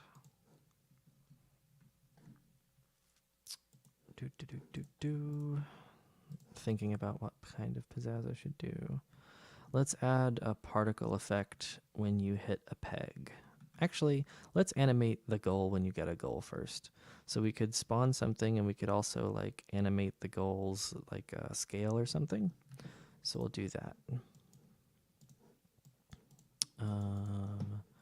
And so the UI gets this event called event goal, right? But we could also go to the goal itself and we could go and add that event in here. And we could also add a tag to this. So the tag for this is called goals, right? We can go and add that tag here too. And now this object will receive that event as well. So a common thing that you'll see in .BigBang games is in the start function, you'll see something like this, entity tags add, and you have like goals. That way that you don't have to remember to do it in the editor. So scripts that we use in a lot of places will just add whatever tags things should have in the start function, so that we don't just have to spend all of our time managing tags in the editor. But for this example, I'm not doing that, because we're setting it all up in the editor as we go. So when we get an event goal on the goal, let's see, time got last goal, and then we're going to do an animation based on this. So we'll do this. Time got last goal is this game frame time. So that's a timestamp of how many seconds the game's been running. And so then what we'll do is we'll have goal animation. And then here we'll say if this time got last goal. This means if this value isn't 0, but we can be explicit about that by doing this. I normally would just leave this off because I'm a C person. Yeah, Boo Radley on YouTube says, the drawback to adding tags in start is that other stuff can't send events by tag until the frame after start. That is true. But the flip side of that is that if you send events in start, some of your recipients might not have run their own start yet, which would have added the tag, right? And they might need to run their start before they can receive your event. So if the script hasn't been started and it receives a send event, it might not be prepared to handle that. It might not have initialized things that it needs. So while you can do that, just bear that in mind, and think about the state that scripts are in that you're calling events on and start, because it is easy to shoot yourself in the foot. So if a time that we got the last goal has been set, let's see, how long should the goal animation be? Goal animation length, let's say it's like 1 second, and we'll just start with that. So what we'll do is we'll say elapsed is going to be this game frame time minus this time got last goal. And then if elapsed is less than or equal to the goal animation length, we will do a goal animation. Otherwise, we will clear out the time that we got the last goal so that we no longer do any of this logic. Actually, here's what we'll do. We don't need these branches because here, we'll do this. So T is going to be, yeah, that's fine. We'll call it time. So time is going to be clamp. Actually, we don't need clamp. We just need minimum, which is just in here. What is that? Goal animation length. Actually, forget all of that. Trying to think about how to do this minimally. Elapsed over goal animation length. So we'll do that. And so the reason we're doing a minimum here is because we don't want to go past the end of the animation. So this will mean that time always goes from 0 up to 1 and then stops. And then we'll do if time is 1, then the time of the last goal we will clear out. And so why are we doing that? Well, when we set it back to 0, then we can skip all this math. And then what we'll do here, so we'll stop animation. So do the animating. Okay, so I'm imagining in Bradley from YouTube says, I try to only use start for initializing stuff and then start communicating and loading stuff on the first tick. Yeah, that's a pretty common convention too. A lot of the time start is like looking up components or like setting default values on things and setting tags, and then people have some like, people go and have like, they'll have like private initted equals false, and then in tick they do like if not initted, well, if I could type, then this initted is true, and then they do like one time init stuff inside this thing. That's a fairly common pattern in .BigBang games as well.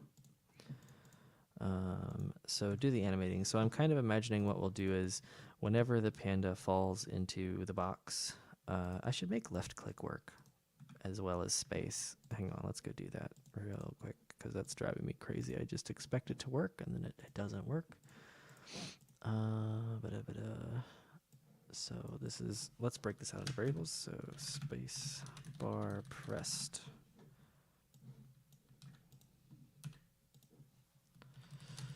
Space bar pressed or mouse clicked.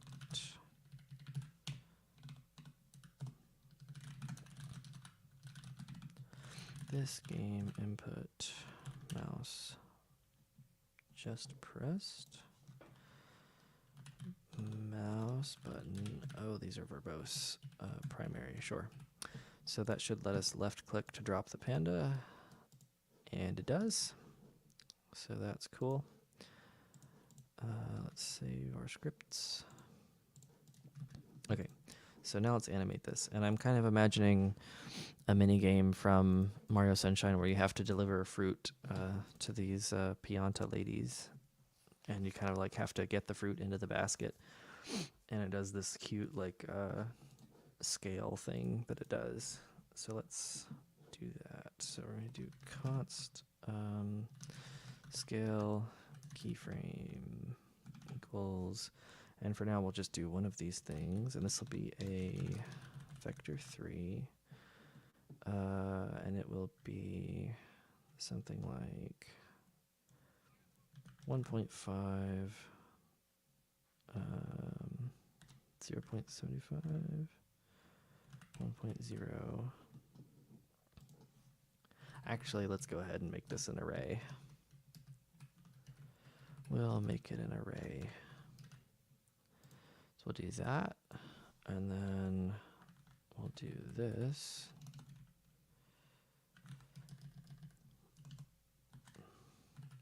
And then we'll go back to normal. Okay. You will see what I'm up to shortly. So we've got these 3 different vector 3s. And so then what we'll do is frame index is going to be scale keyframes length, and it's going to be time times that, and we'll clamp this to be 0, 1. We'll clamp that to be not 0, 1 to be scale keyframes dot length. So we'll store that here. We'll say num frames equals scale keyframes dot length, so we don't look it up twice. And we could also just store it elsewhere, but we'll just do it here.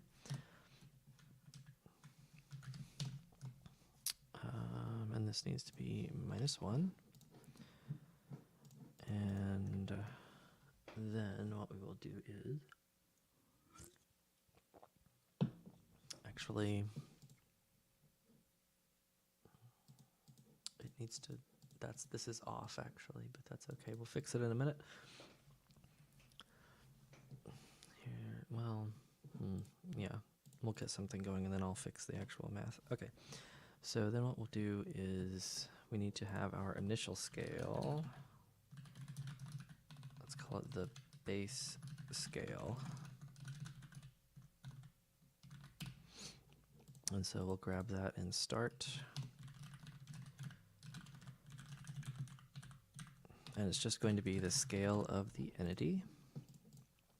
And then in here, what we'll do is, assuming all of these frames are the same duration, then the frame length is going to be animation length divided by num frames. And so then we're going to call t. T is going to be the time into the current frame. And so what we will do, this probably just sounds like gibberish. I apologize. So t is going to be time minus frame index times frame length divided by the frame length. And we want to clamp this between 0 and 1. And we're going to take that and we're going to ease it. Easing, let's do, actually that would work fine, but say we do easing, we'll just do quadratic for now, in, out, t. Actually, we'll do this whole thing without easing, and then I'll show you what you can do with easing. Zaz says we did similar gibberish on Wednesday. Well, that's good to hear. Okay, so now we have t, which should be the time within the frame, and I can't show you guys the console to illustrate that, so we just have to go blind until it's actually affecting the game and crashes something, which is always fun. So then we'll do this entity world transform scale, and we'll do lerp vectors. So remember, we're moving between two vectors, and we're going to get the base scale, which is our start scale, right? And scale keyframes, frame index, t. I'm terrified. Let's see what this does. And just preemptively, you can't see my dev tools, but I'm going to log out some things in case I just royally mess this up.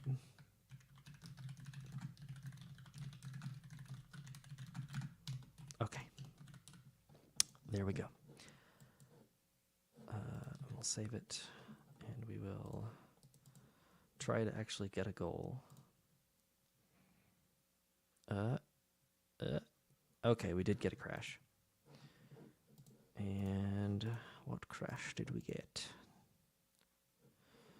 Okay. So we have 3 frames. The frame index. Oh, right. I'm in JavaScript, of course. I am in JavaScript, of course. Of course, I am in JavaScript, which means that all of the numbers are floating point, and you have to floor them, and you can't just say number.floor, because that would be too easy. So let's try this again.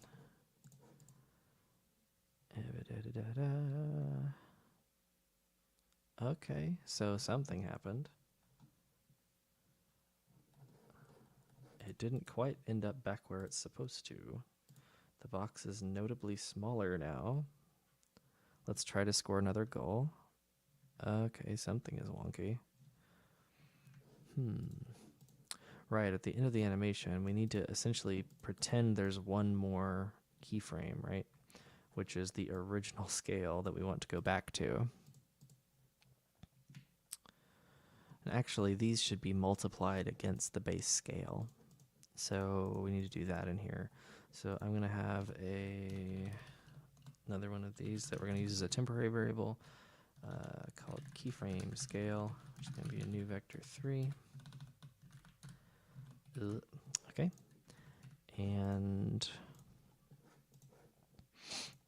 we'll come down here, and instead of doing this here, what we'll do is we'll do this keyframe scale, copy that, and then after we copy that, what we'll do is we'll multiply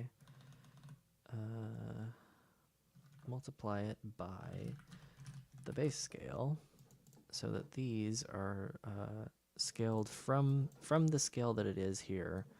It'll be based on this scale. So it's a component-wise multiplication. So we'll get that, and then instead of lerping from this, we will lerp to the keyframe scale. And that should work better, I think, because the last keyframe. Okay, so that's not particularly pretty, but it does work. So now when you get a goal, oh, I messed it all up. It does animate. It's not particularly good, but it does animate. Come on. Come on. Hey, okay. So let's make that a little bit nicer looking.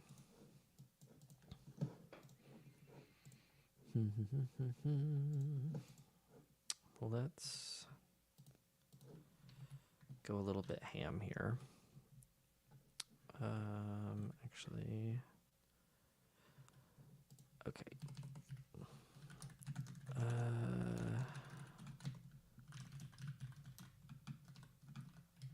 And what we'll do is we'll have public scale, which is vector 3. And then we'll also have duration, which is a number. And we'll have easing, which is a function. Okay. And so then this would change to be something like this. And we would say new animation frame, where we'll just get these. Oh gosh, I hit the wrong key. We'll just grab these and we'll put them here. Oh gosh, I hate that you can drag text. Nobody ever wanted to drag text. So we'll do that, and then for duration, we'll just make them all something like, I don't know, 0.25, and then for easing, we'll do easing exponential out, for example. Let's just pretend that that's what we want, and we're not going to use the duration at first. We'll come down here and change this, so this will be keyframes length. I should have just called them the same thing, huh? Actually, let's just do that, because we'll just change the name of it.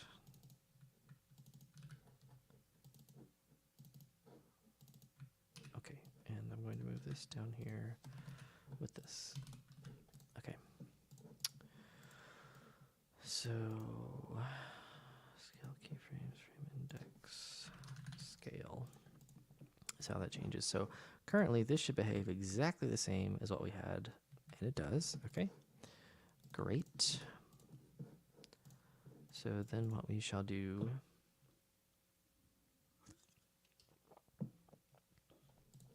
is we will apply our own easing. So we'll do const frame is going to be this, and then this becomes frame.scale, and then I need to move the console log up again, although I think I've not ruined it, so that's fine. And then we'll do this. So we're going to do some easing. So we're going to do frame easing t. And then instead of using t here, we'll use the eased value. And easing just lets you take a value between 0 and 1 and put it on a curve. So if I go and search easing functions, here are some curves. And with each of these, if I hover over it, it will animate. So x here is going from 0 to 1, and then this little marker is following over time what that motion looks like.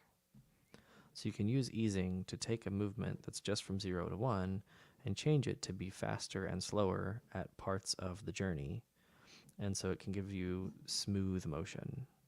And so that's what we're doing in here. We're using that to give us smooth motion. And at first, it's going to look quite bad.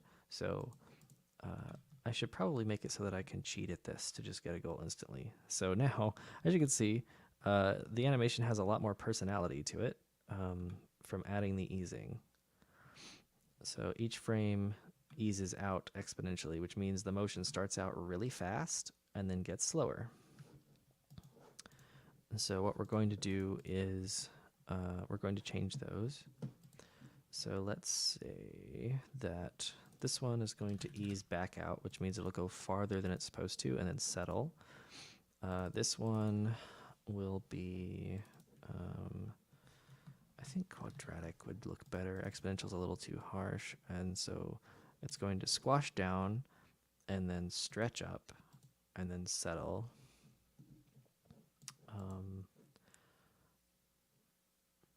And let's see. I mean, we could do in out on that one and see how that looks. Let's give it a go. And I missed because of course I did. Maybe I should add a button to just cheat a goal. But where's the fun in that? Okay. Okay. Honestly, doesn't look that good. So let's do exponential in here. And then we'll do exponential out here. And we'll see what we get.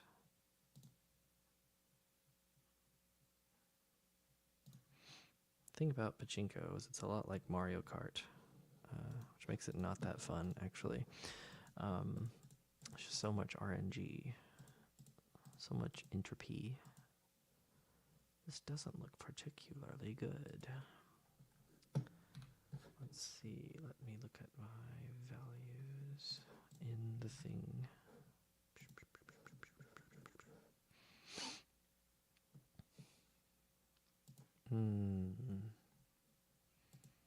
Are we getting to all the frames? Yes, we are. And we are on them for the right amount of time. Cool. Are our t-values correct? Yes, they appear to be. Counting up as expected. I think maybe the back easing doesn't look that great. So in easing, there's a function called linear, which means no easing, which is funny. Fighting words. What are fighting words? Oh, to be clear, I love Mario Kart. It's just in the same category as Monopoly, where it makes you want to strangle your friends.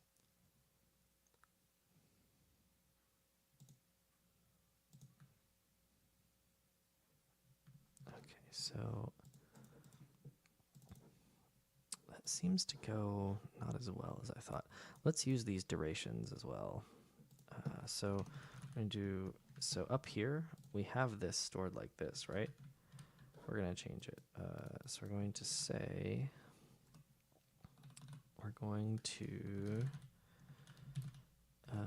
is it reduce that I want? Or is reduce what I want? Or is it called like fold or something? I don't recall. Previous value. I haven't used this because I don't normally write slow JavaScript. But in this one instance, I'm going to do it. Let's go look at how you should do this. Okay, sure. sounds great. Sounds wonderful. Sounds great. Let's go do whatever that is. So we get the accumulator, and then the initial value is 0, of course. And what is the problem with this? Oh, right. Well, because the current value dot duration is what we want there. Okay. And I'm going to change these because, man, those are long names. Okay. So this will add up the durations of all these to give us the length of the animation. So currently, that will make the animation actually shorter than it was. Let's go and we'll make it longer so we can get a better look at it. And then what we'll do is have it actually respect the duration of each individual frame, which we don't currently do. They're all just the same length. Da da da da da da. Come on. Oh, that was close. Okay. Man, that looks crummy. All right. So, oh, interesting. Oh, hang on. Hang on just a dang old second. We are getting weird values. So my timer only went up to 0.3, 0.6 on some of these things. That's not correct.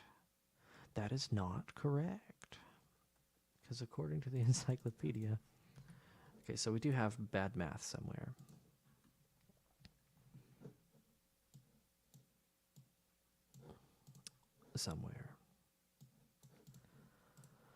Okay, so we get our number of frames, and then this part now needs to change. So we have our number of frames. All of this stuff needs to change a wee bit. So we'll do let leftover equals elapsed, or well, we'll say it is time times goal animation length. And then we'll do for const frame in keyframes. We'll do leftover minus equals frame duration. What the heck? It's called duration, right? Yes, it sure is. Oh, sorry, this should be of. JavaScript, JavaScript, JavaScript, you silly, silly language. And then if leftover is less than or equal to 0, then this is the current frame. And so we'll do let frame is going to be keyframes 0. And then if we find it, we'll do this equals F and we'll break. And then we also need to compute what the time should have been. So we'll do leftover, if leftover, well, let's be hacky, shall we?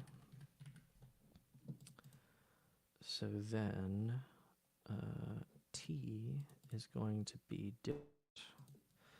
So then based on that, T is going to be leftover divided by frame duration.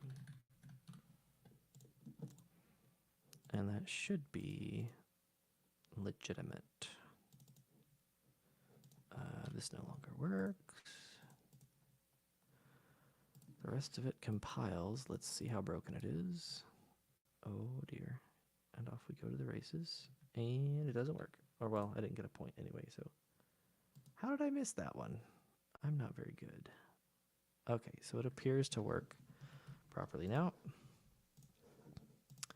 So let's go and change the durations of these. So I want the initial squash down to be relatively short. And then I want this to be relatively long. And then So it'll be squashing down, and that should actually be out, actually. And then this one should be in, and then this one should be out again. And I think this one could be back, or we could make it elastic if we wanted to be funny, but I think it'll be fine the way it is. So let's try again. Okay, that's not quite what I wanted. What the heck? You guys aren't getting me on my programming animations A game, I will say. On a Friday evening, something is off with the timer or something. That just looks so scrungly. Come on. Yeah, what the heck? I need to add my logs back in.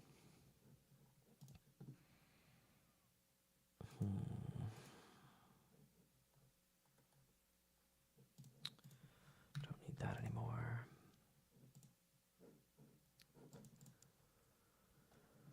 Actually, we don't need this leftover. It would just be elapsed. Although there's a clamp there, which we could use, which we need to respect. Okay. So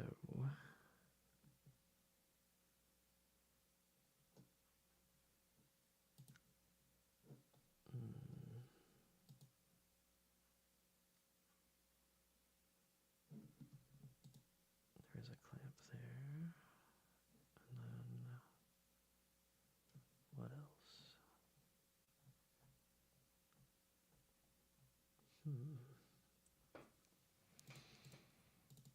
What if these are the same length? Maybe that's part of the disconnect because the curve, it stands still for so long. Could be part of the issue there. Oh, that was so close. I feel like maybe we should make it a wee bit more forgiving. The exponential, it just feels so awkward. It just feels quite awkward.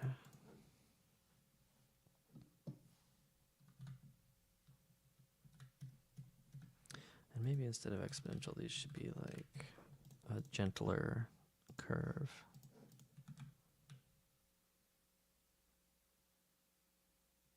And it still feels jerky. There's something wrong with my timer. There's absolutely something wrong with my timer. Let's find out what it is. So back to those template strings, eh? We'll say elapsed, which is going to be elapsed. And then we'll say, what else will we say? Elapsed to fixed. Or like, can I just do this? Can I just do like 0.2 or something? Is that allowed? No, I'm thinking of nim. To fixed 2. And then we'll have frame. Actually, we'll just put the frame in there. And then we'll do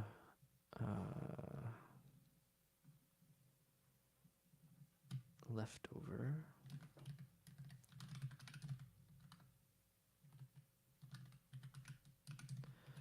And then we'll do T. And then for the extra banana, we'll do the eased time as well. Okay. And then on all of these, we're going to put them at, we're going to to fixed all of these because we don't want them to take up a million columns in the console. So we're just going to make those a little bit less taking up space. Boo, I keep missing. Okay. All right.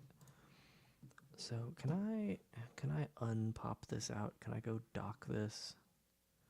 Shazam, it has been docked and it's behind my face. So I should move it to the other side. Okay. So here are our animation frames that have been console logged out. And we can look at the values and see how goofy or not they are. So elapsed 0.01, 0.01, 0.10, 0.10. Duration is 35, it's just 35.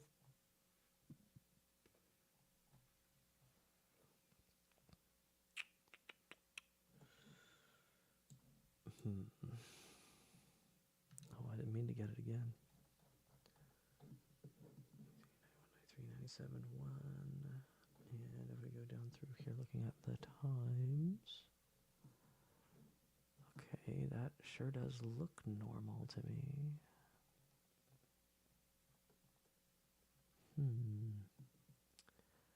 Looks quite normal, in fact. Quite ordinary. Oof, I dropped my mouse, I'm sorry.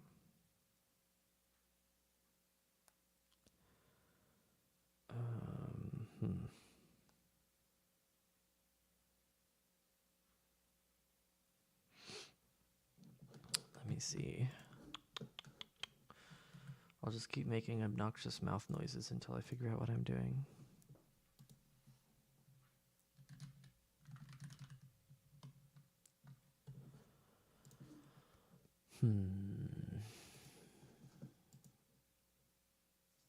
Let's go ahead and add the cheat button real quick so that I can more easily test the animation. So what we'll do is in here we'll have debug cheat, and we'll have a thing in here called debug mode equals false. And we can come here on the thingy and we can turn on debug mode. And when debug mode is true, say if this debug mode, we'll say if this game input keyboard key just pressed, and we've just pressed the C key for cheat, then we'll send an event to tag to the game called goals. We'll send it. We'll send the goal event, basically. So now if we play the game and if I hit the C key, I can just give myself infinity goals and watch the animation. It looks like it like starts and then it snaps. Why is that the case? Oh, because, oh, duh. Okay. Private previous keyframe scale. Oh my goodness. Okay. So when the frame changes, we need to know what the previous scale value was. So, which we can cheat a little bit. We can say frame index equals 0, and then in here we can change this to a traditional loop. So we'll say const I in keyframes, and then inside here we will say const f equals scale keyframes I, and then we'll do frame index equals I believe this works. That shouldn't be a const, that should be a, where is it? No, it's right there. What's the issue? Oh no, right, because JavaScript. Okay, we have to rewrite this in a more cumbersome way. Let I equals 0, I equals scale keyframes, length I is less than big I, increment I. Okay, so now we're Gucci, and so now what we can do is we can say this previous keyframe scale, copy, and this is going to be a little bit ugly, but we're in a bit of a rush now. I don't have too much longer to be on. So if, well, we won't do an if, we'll do a ternary. So we'll do keyframe, sorry, frame index. If the frame index is 0, then what we'll do is, if the frame index is 0, then we'll get the base scale as our previous frame. However, if it is not, then it will be keyframes frame index -1 dot scale. And I think that should fix our animation. It does not. Are you kidding me? Oh, right, we're not using it, duh. Okay, so we need to use the previous keyframe scale. So it will not do this. And actually, that also needs to have this multiply on it. We're doing way too much per framework. We should do all this once and cache it at the start, for the record. But this is off-the-cuff jammy stuff, so some concessions are going to be made for time. So instead of lerping from the base scale, we should lerp from the previous keyframe scale, which will either be the base scale or the actual previous frame in the animation frames. So now if we cheat, that's more like what I wanted and more like what I expected. Much smoother. And so now we can go and fix this up. So let's do that exponential. See how that looks. Womp. Maybe too intense a little bit. Or it could also just be too slow. So we'll change that to like 0.2. See how that looks. Cheat. Boing. Oh. Why is the multiplier not quite working? It only gets smaller. That's a bit odd. It's supposed to get larger every time. It shouldn't get tiny like that. There's some mistake there. We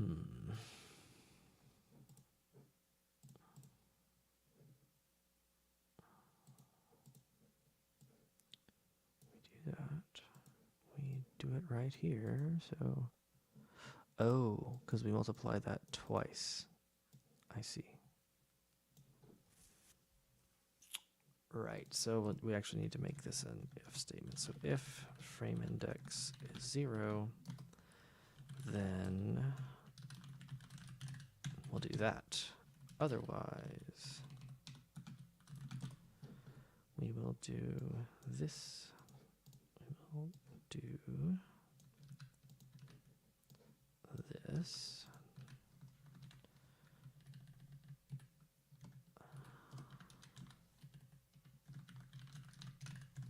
That. Okay. So that was my mistake. And now, womp, womp, womp, womp. Okay, now it works correctly. We just need to make the animation feel good. So, what if we did do back easing? How would that look? That looks pretty good. I feel like the whole thing could be faster, but it's not bad. So let's go and shorten these. So make this 10, make this 20, make this a little bit longer because it's like settling, right? See how that looks. Bonk. Okay, yeah, that's good. I'm happy with that. Wiggle, wiggle. Got some personality. So let me delete some of this old stuff out of the way and save things. Made a little bit of a mess in here, huh? Okay. So most of the code in this script is now for doing that animation, but that's all right. Bong, bong, bong. Okay.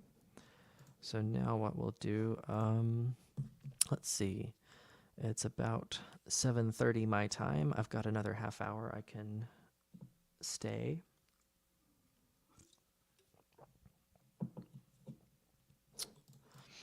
let's see. We could maybe add like a little particle effect or something when you get a goal. Oh, I missed. Nice.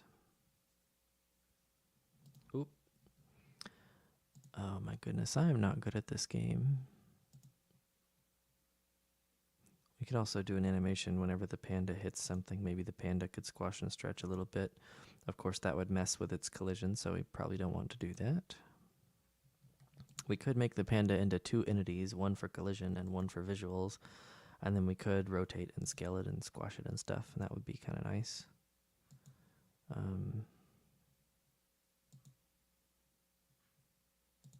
That could be fun. We could also animate the pegs. Whenever you ding off of a peg, we could make the peg animate. That could be fun.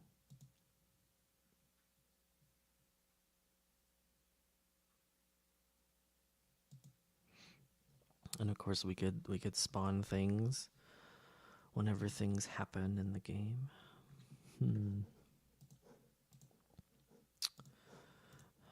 Does anybody in the audience have a preference?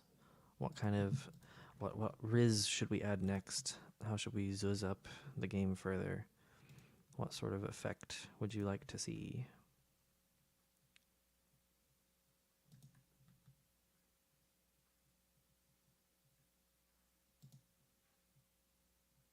Oop. Oop. Oh. That's what we should really add. We should add disappointing sounds when you miss.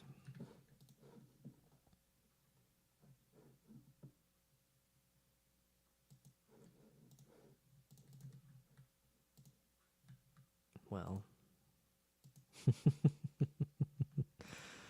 Oh, I stink.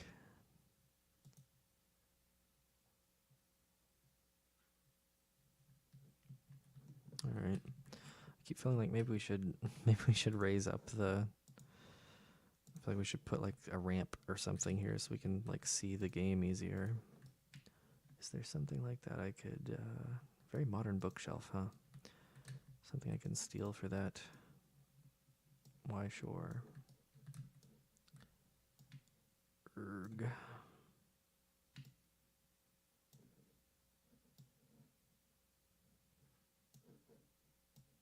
Perfect. That might be too high. Oh, well.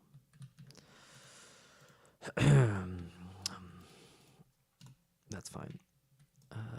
Let's see. You know what? Forget it.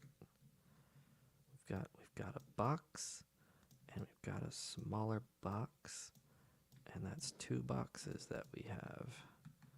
And you can stand on the box, and that actually is worse and harder to see. So forget about the boxes. I'll just encourage people to look up. We could set the starting pitch of the camera lower, I think. Let's do that. Starting pitch. Let's make that way lower. I went the wrong way. Okay. Starting pitch. I lost it. There's so many things in here. Huh? Okay, that's too much.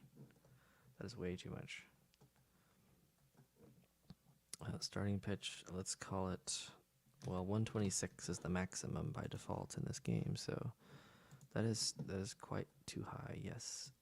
Let's make it like 100 and see how that looks. That's okay. Yeah, sure. Why not? I can live with that.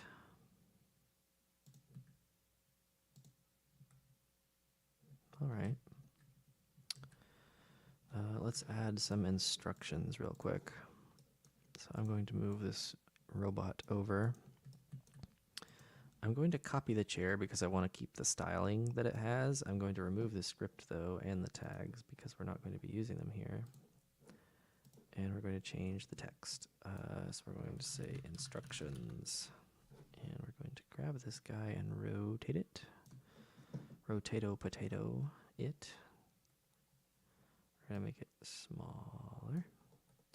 So instructions, space bar, left click. Actually, let's do this in all caps.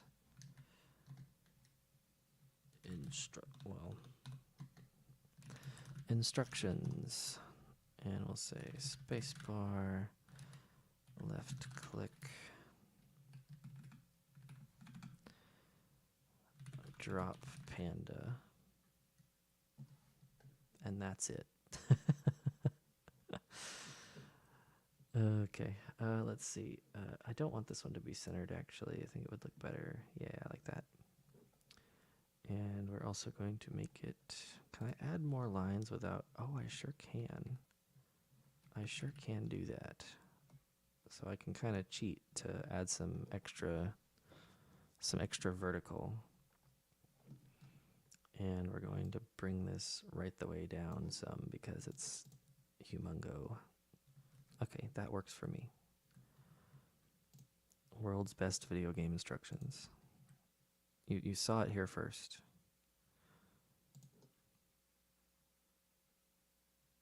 Okay, great. I will tolerate this. Let's bring it back a little bit. It's a little bit tiny. Probably be hard to see on a phone screen, for example. Okay, let's see. What else shall we do? We could animate the hammers. We could add a particle effect when you get a goal. We could split the panda into two objects and animate one that does like the graphics. Let's do that because we can make the panda go like wobble when it hits things and stuff like this. So there's a old bug and I might crash the game when I do that. Yep, okay. I sure did. Let me refresh. Let me make sure my scripts are saved and refresh my page. I hope everyone's having an excellent Friday. So now we're going to do an ancient technique called going in the transform and removing the parent. And then we're going to hold control and use the move tool to copy the panda. And then we're going to go back in the panda and we're going to set its parent back to the hand so that it will work. And on this one, we're going to remove the tag and we're going to call this panda graphics. And we're going to call this one panda logic. And so I'm going to take this and I'm going to say, I'm going to get rid of the scripts on this. And I'm going to create a new template and I'm going to call it Charlie Micro Jam Week Panda Pachinko. And it's going to be the panda graphics. And that's what we'll call it. And why is collision here? We don't need it on this one either. So we're going to delete that, push to template, save the template. And now what we're going to do is we're going to go on the actual panda head and we're going to change the script a little bit. So first of all, I'm going to add a script called hide. And what hide will do is if I play the game, you'll see that the panda has disappeared, except it hasn't actually, it's not gone, it's just invisible. And so now what we're going to do is we're going to, I could remove the voxel object, but I want to be able to stop the game and see where the panda is and like click on it. So now what we're going to do is we're going to add a, excuse me, popping my neck. We're going to add a template ref. And now that we've added that template ref, I can go on here and I can, there's this graphics thing, and I can go and add the panda graphics template. And now that I have done that, I can use that to do something. I have to answer a brief text. Yes, I am still streaming.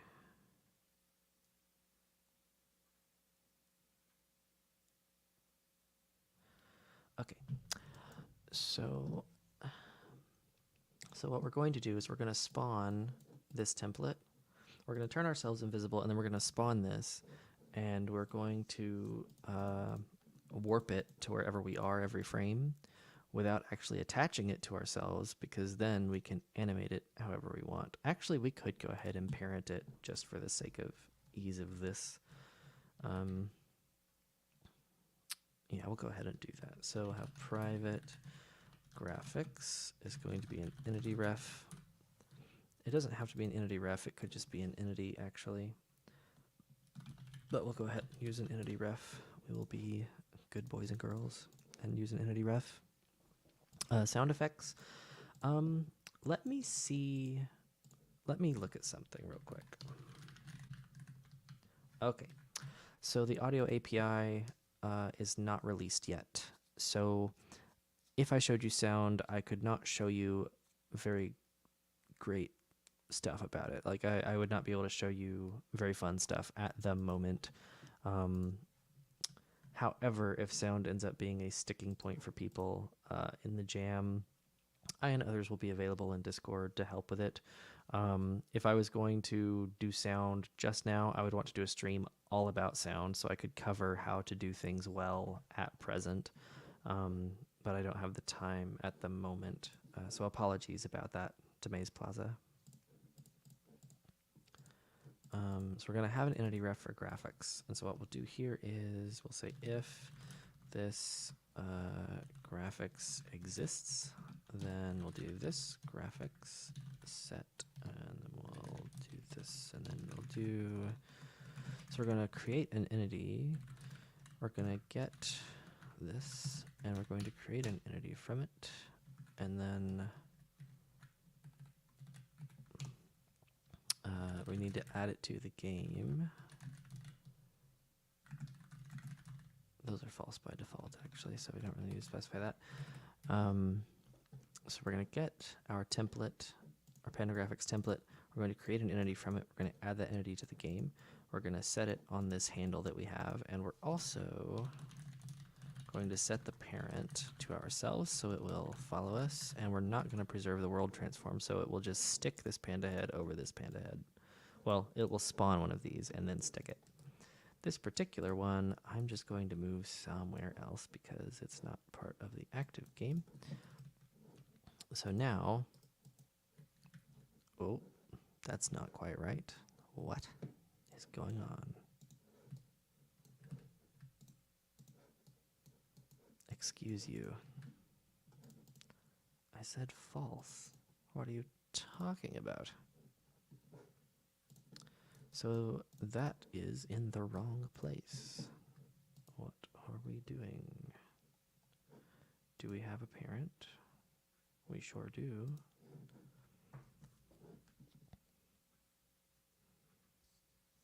Yeah, maybe, hopefully, sound will be out relatively soon. There's some work on it that I would like to do that I keep not getting time to do. And there are other reasons also why it isn't released yet. But hopefully soon I could do a little stream, or somebody could, if not me, just going over how to do different things with sound. Okay, why is the local transform this crazy value? Why would it be that?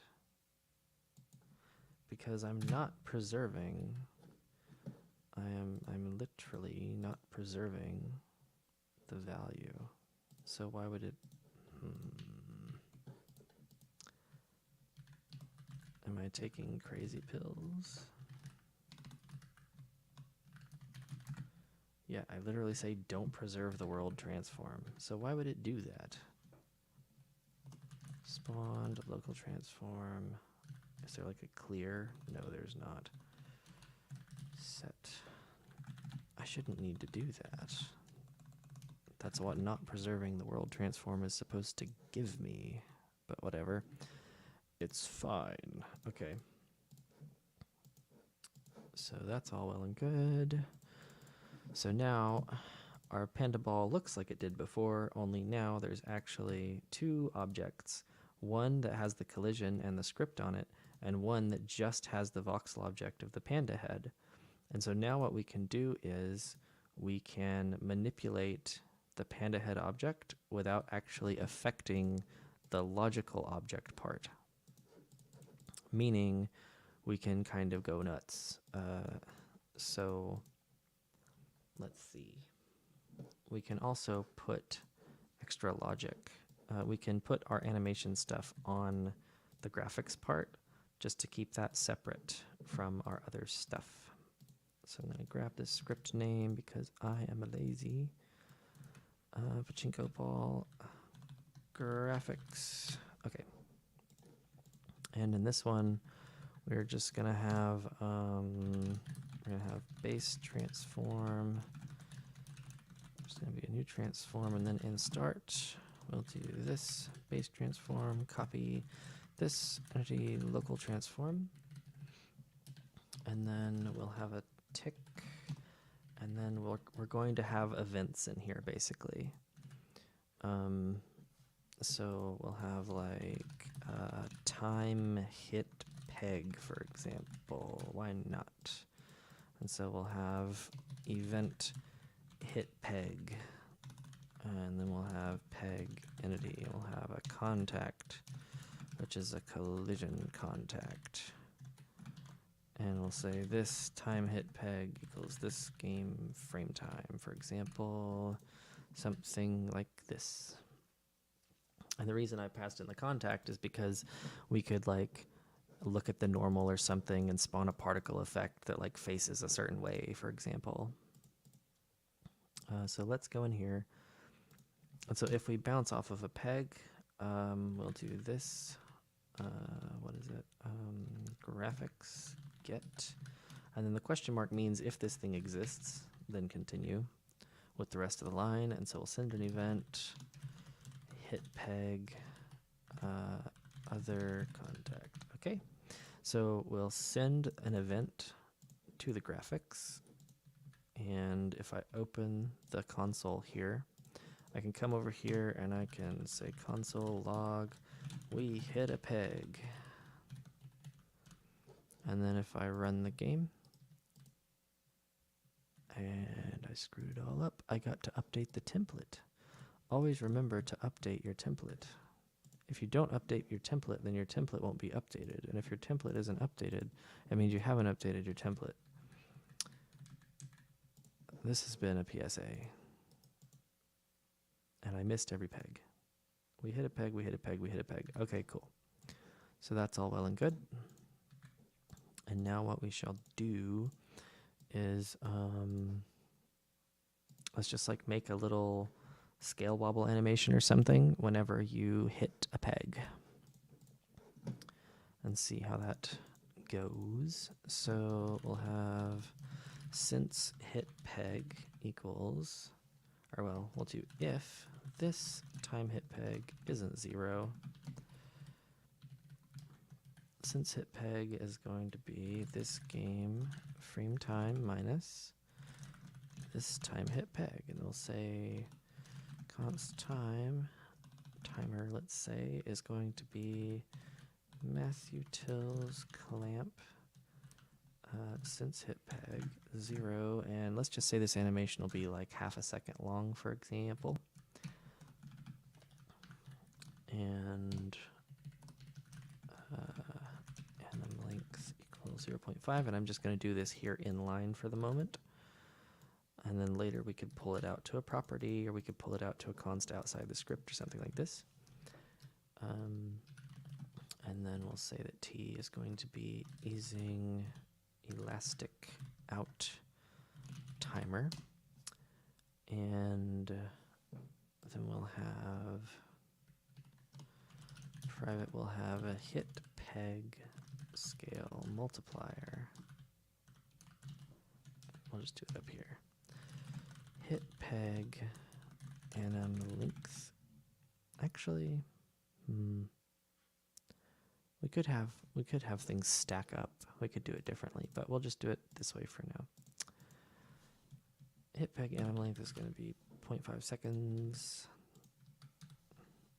Hit peg anim length, and then we'll do hit peg scale multiplier. It's going to be a vector 3, and it's going to be, I don't know, let's do like 1.25, 1.25, 1.25. Well, we'll just leave z alone actually. And so then what we'll do is we'll do this entity world transform. What happened to our if? Our if disappeared. I accidentally deleted it, I guess, when I was shuffling around. Scale, and we'll say lerp vectors, and what this will do is we're going to pass in the base transform and not world transform. That needs to be local transform. This base transform, blah, blah, blah, blah, blah, blah, scale, and we're going to have a private temp v3 is going to be new vector 3. So we're going to say this.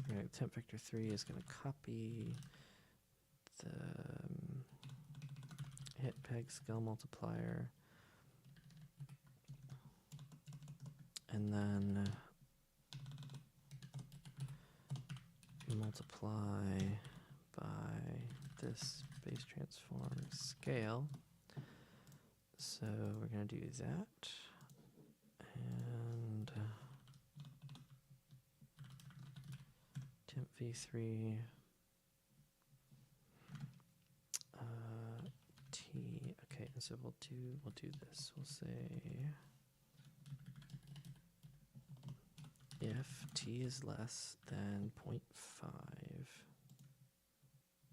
No, we'll do if timer is less than half, and we'll say t equals timer over 0.5, and we're going to do easing exponential out. Why not? And then we're going to do this. Okay, and then we'll do else t equals easing exponential in, I don't know, and that's going to be whoopsie timer minus 0.5 over 0.5. So we're splitting the timer into two segments effectively, and then we will do the same maneuver, except we're going to swap these bits. So we're going from the base scale to this, the alternate scale, and then from the alternate scale back to the base scale. And then we will also, in here, we'll say, I'll put it out here just so it's clear. If our timer is 1.0, then we'll say this time hit peg equals 0. So we'll stop the animation again. And given that it's getting late, I have probably made some mistakes. Oh, there you go. So as you can see, it it wiggle waggles a little bit. It doesn't quite do what I would want though. I think what I would want to do is I would want to do elastic for both of these. That's better, yeah. It probably doesn't need to get so much larger either. It's a little bit much.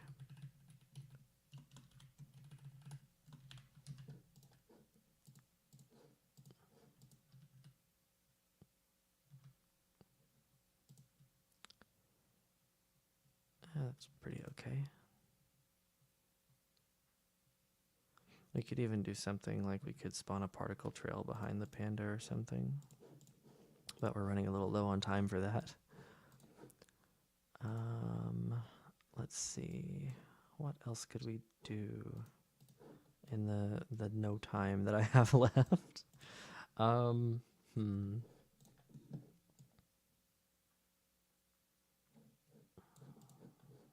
We could rotate the panda based on whichever side it was hit on. That could be fun. I think I could maybe do that briefly. Let's see, so we'll have private angular velocity. And we'll also have, also going to have a max angular velocity, and we'll say it's like, I don't know, 360, something like this.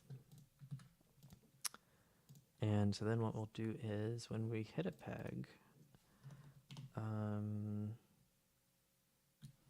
how do I want to do this? Let's see. So what we'll do, this will be separate from that hit peg thing. So we'll do this entity, world transform, rotate, not world transform, sorry, local transform, rotation Z, and we're going to add this angular velocity times this game delta time. Didn't I store that somewhere? No, I didn't, but that's okay. And we'll also do this angular velocity times equals, so we're going to just like slowly drag it down to nothing, basically, in a very lazy way. So what shall we do? So we will, for now, let's just test this. So we'll just like add, I don't know, 10 degrees per second, for example, whenever you hit a peg. Okay, so it's very slowly, very slowly turning, and we also need to reset it. So we need to have an event, we'll add an event here. It's called like event reset. And what we'll do is this entity local transform, copy this base transform. And then here in the pachinko ball, whenever we're taken, we will say this graphics get send event reset. So, and also I'm going to crank this up a bit just so we can like see. Oh, well, I've broken something. What the heck? Oh, yeah. I bet that should be. But I copied the local transform. What? That is bizarre. Something is amiss. Oh, because start will be called before I. Oh, start gets called before I set the parent and do everything, which means I have to go do the initted trick. So instead of doing that there,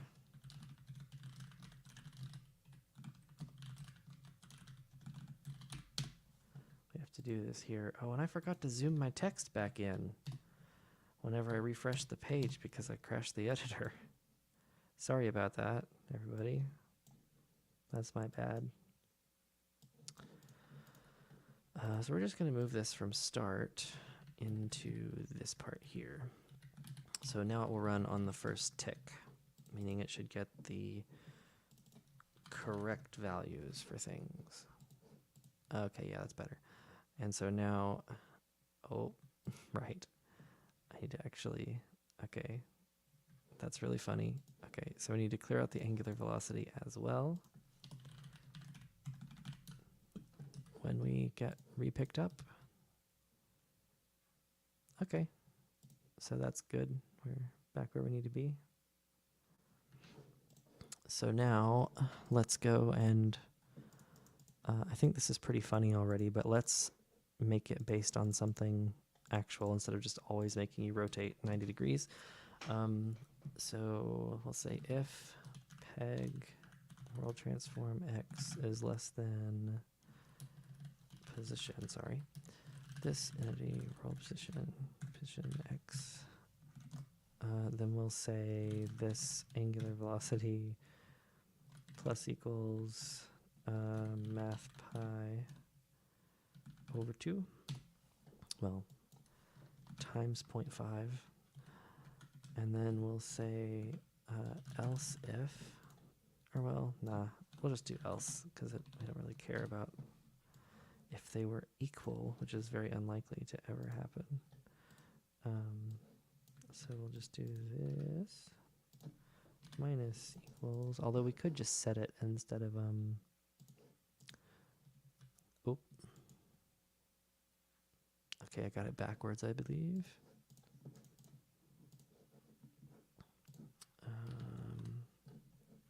So this should be minus equals, and this should be plus equals. I want to say, okay, and instead of plus, what we should do is, we should do some logic here. So if the existing angular velocity is less than 0, then we should do it this way. Otherwise, what we should do is we should set it to this.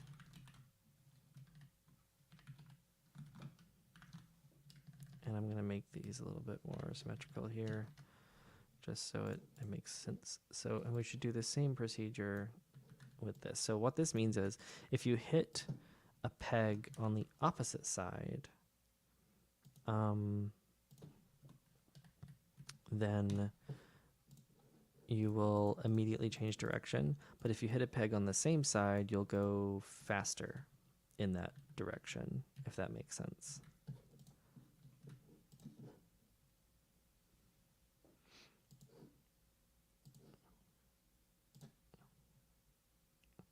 Perfect. I feel like we should make it more intense though. So, and honestly, the max angular velocity, who even cares? It's never going to get that fast. So let's get rid of these 0.5s for a start. So it's at least 180 degrees a second. Oh yeah, that feels better. That's a lot better.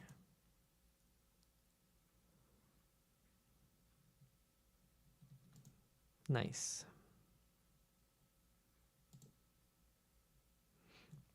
Okay, bare minimum, whenever the panda hits the ground, let's at least spawn like a puff of smoke or something, because when it just disappears, it drives me crazy a little bit.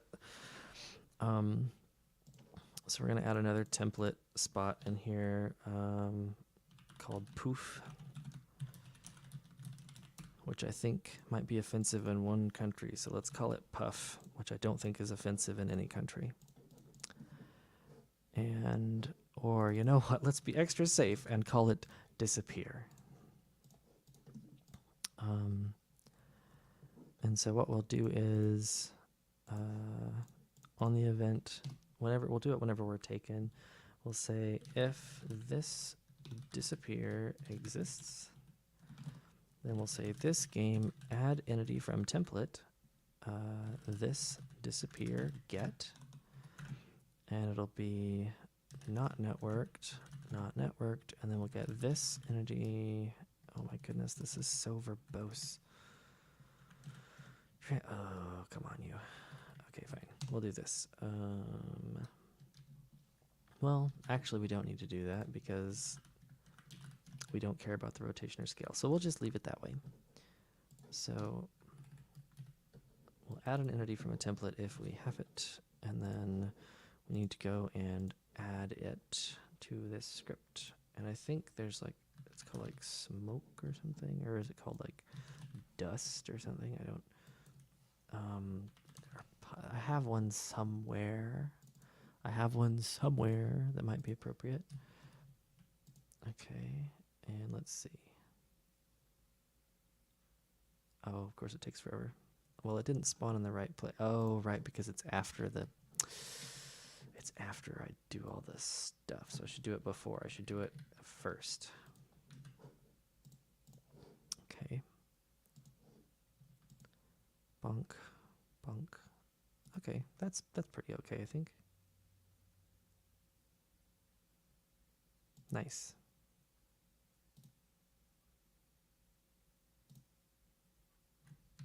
All right, I'll take that. Not so bad. So we have a little pachinko machine with some animations and some physics and a tiny marginal amount of effects, but at least it's something. It is after 8 p.m. for me, so I'm going to have to get going for the night. But I appreciate everybody for coming along. This has been fun. I will post the game link again in the chat so folks can play it if they would like. And you can also remix it if you would like and make your own version, or change anything about it. Make it a cat pachinko instead, etc. Yeah, thank you all so much for being here and watching. Global Game Jam is coming up in January, late January 2024. It's the world's largest game jam. You should all participate if you want. It's a great, fun time. We're a sponsor of it, and we have a virtual jam site that we are doing. So I'll go ahead and post that. .bigbang virtual jam site. If anybody's interested in participating in Global Game Jam on our virtual jam site, you can follow this link. Just so I hope some of you will participate. We're all really looking forward to that. It's a great time every year when we do those. But thank you all so much for watching. I really appreciate folks hanging out. But just have fun, experiment, make goofy stuff until it looks good, and then make other people play it and give you compliments. Easy peasy. Thanks, everybody. I'll see you later.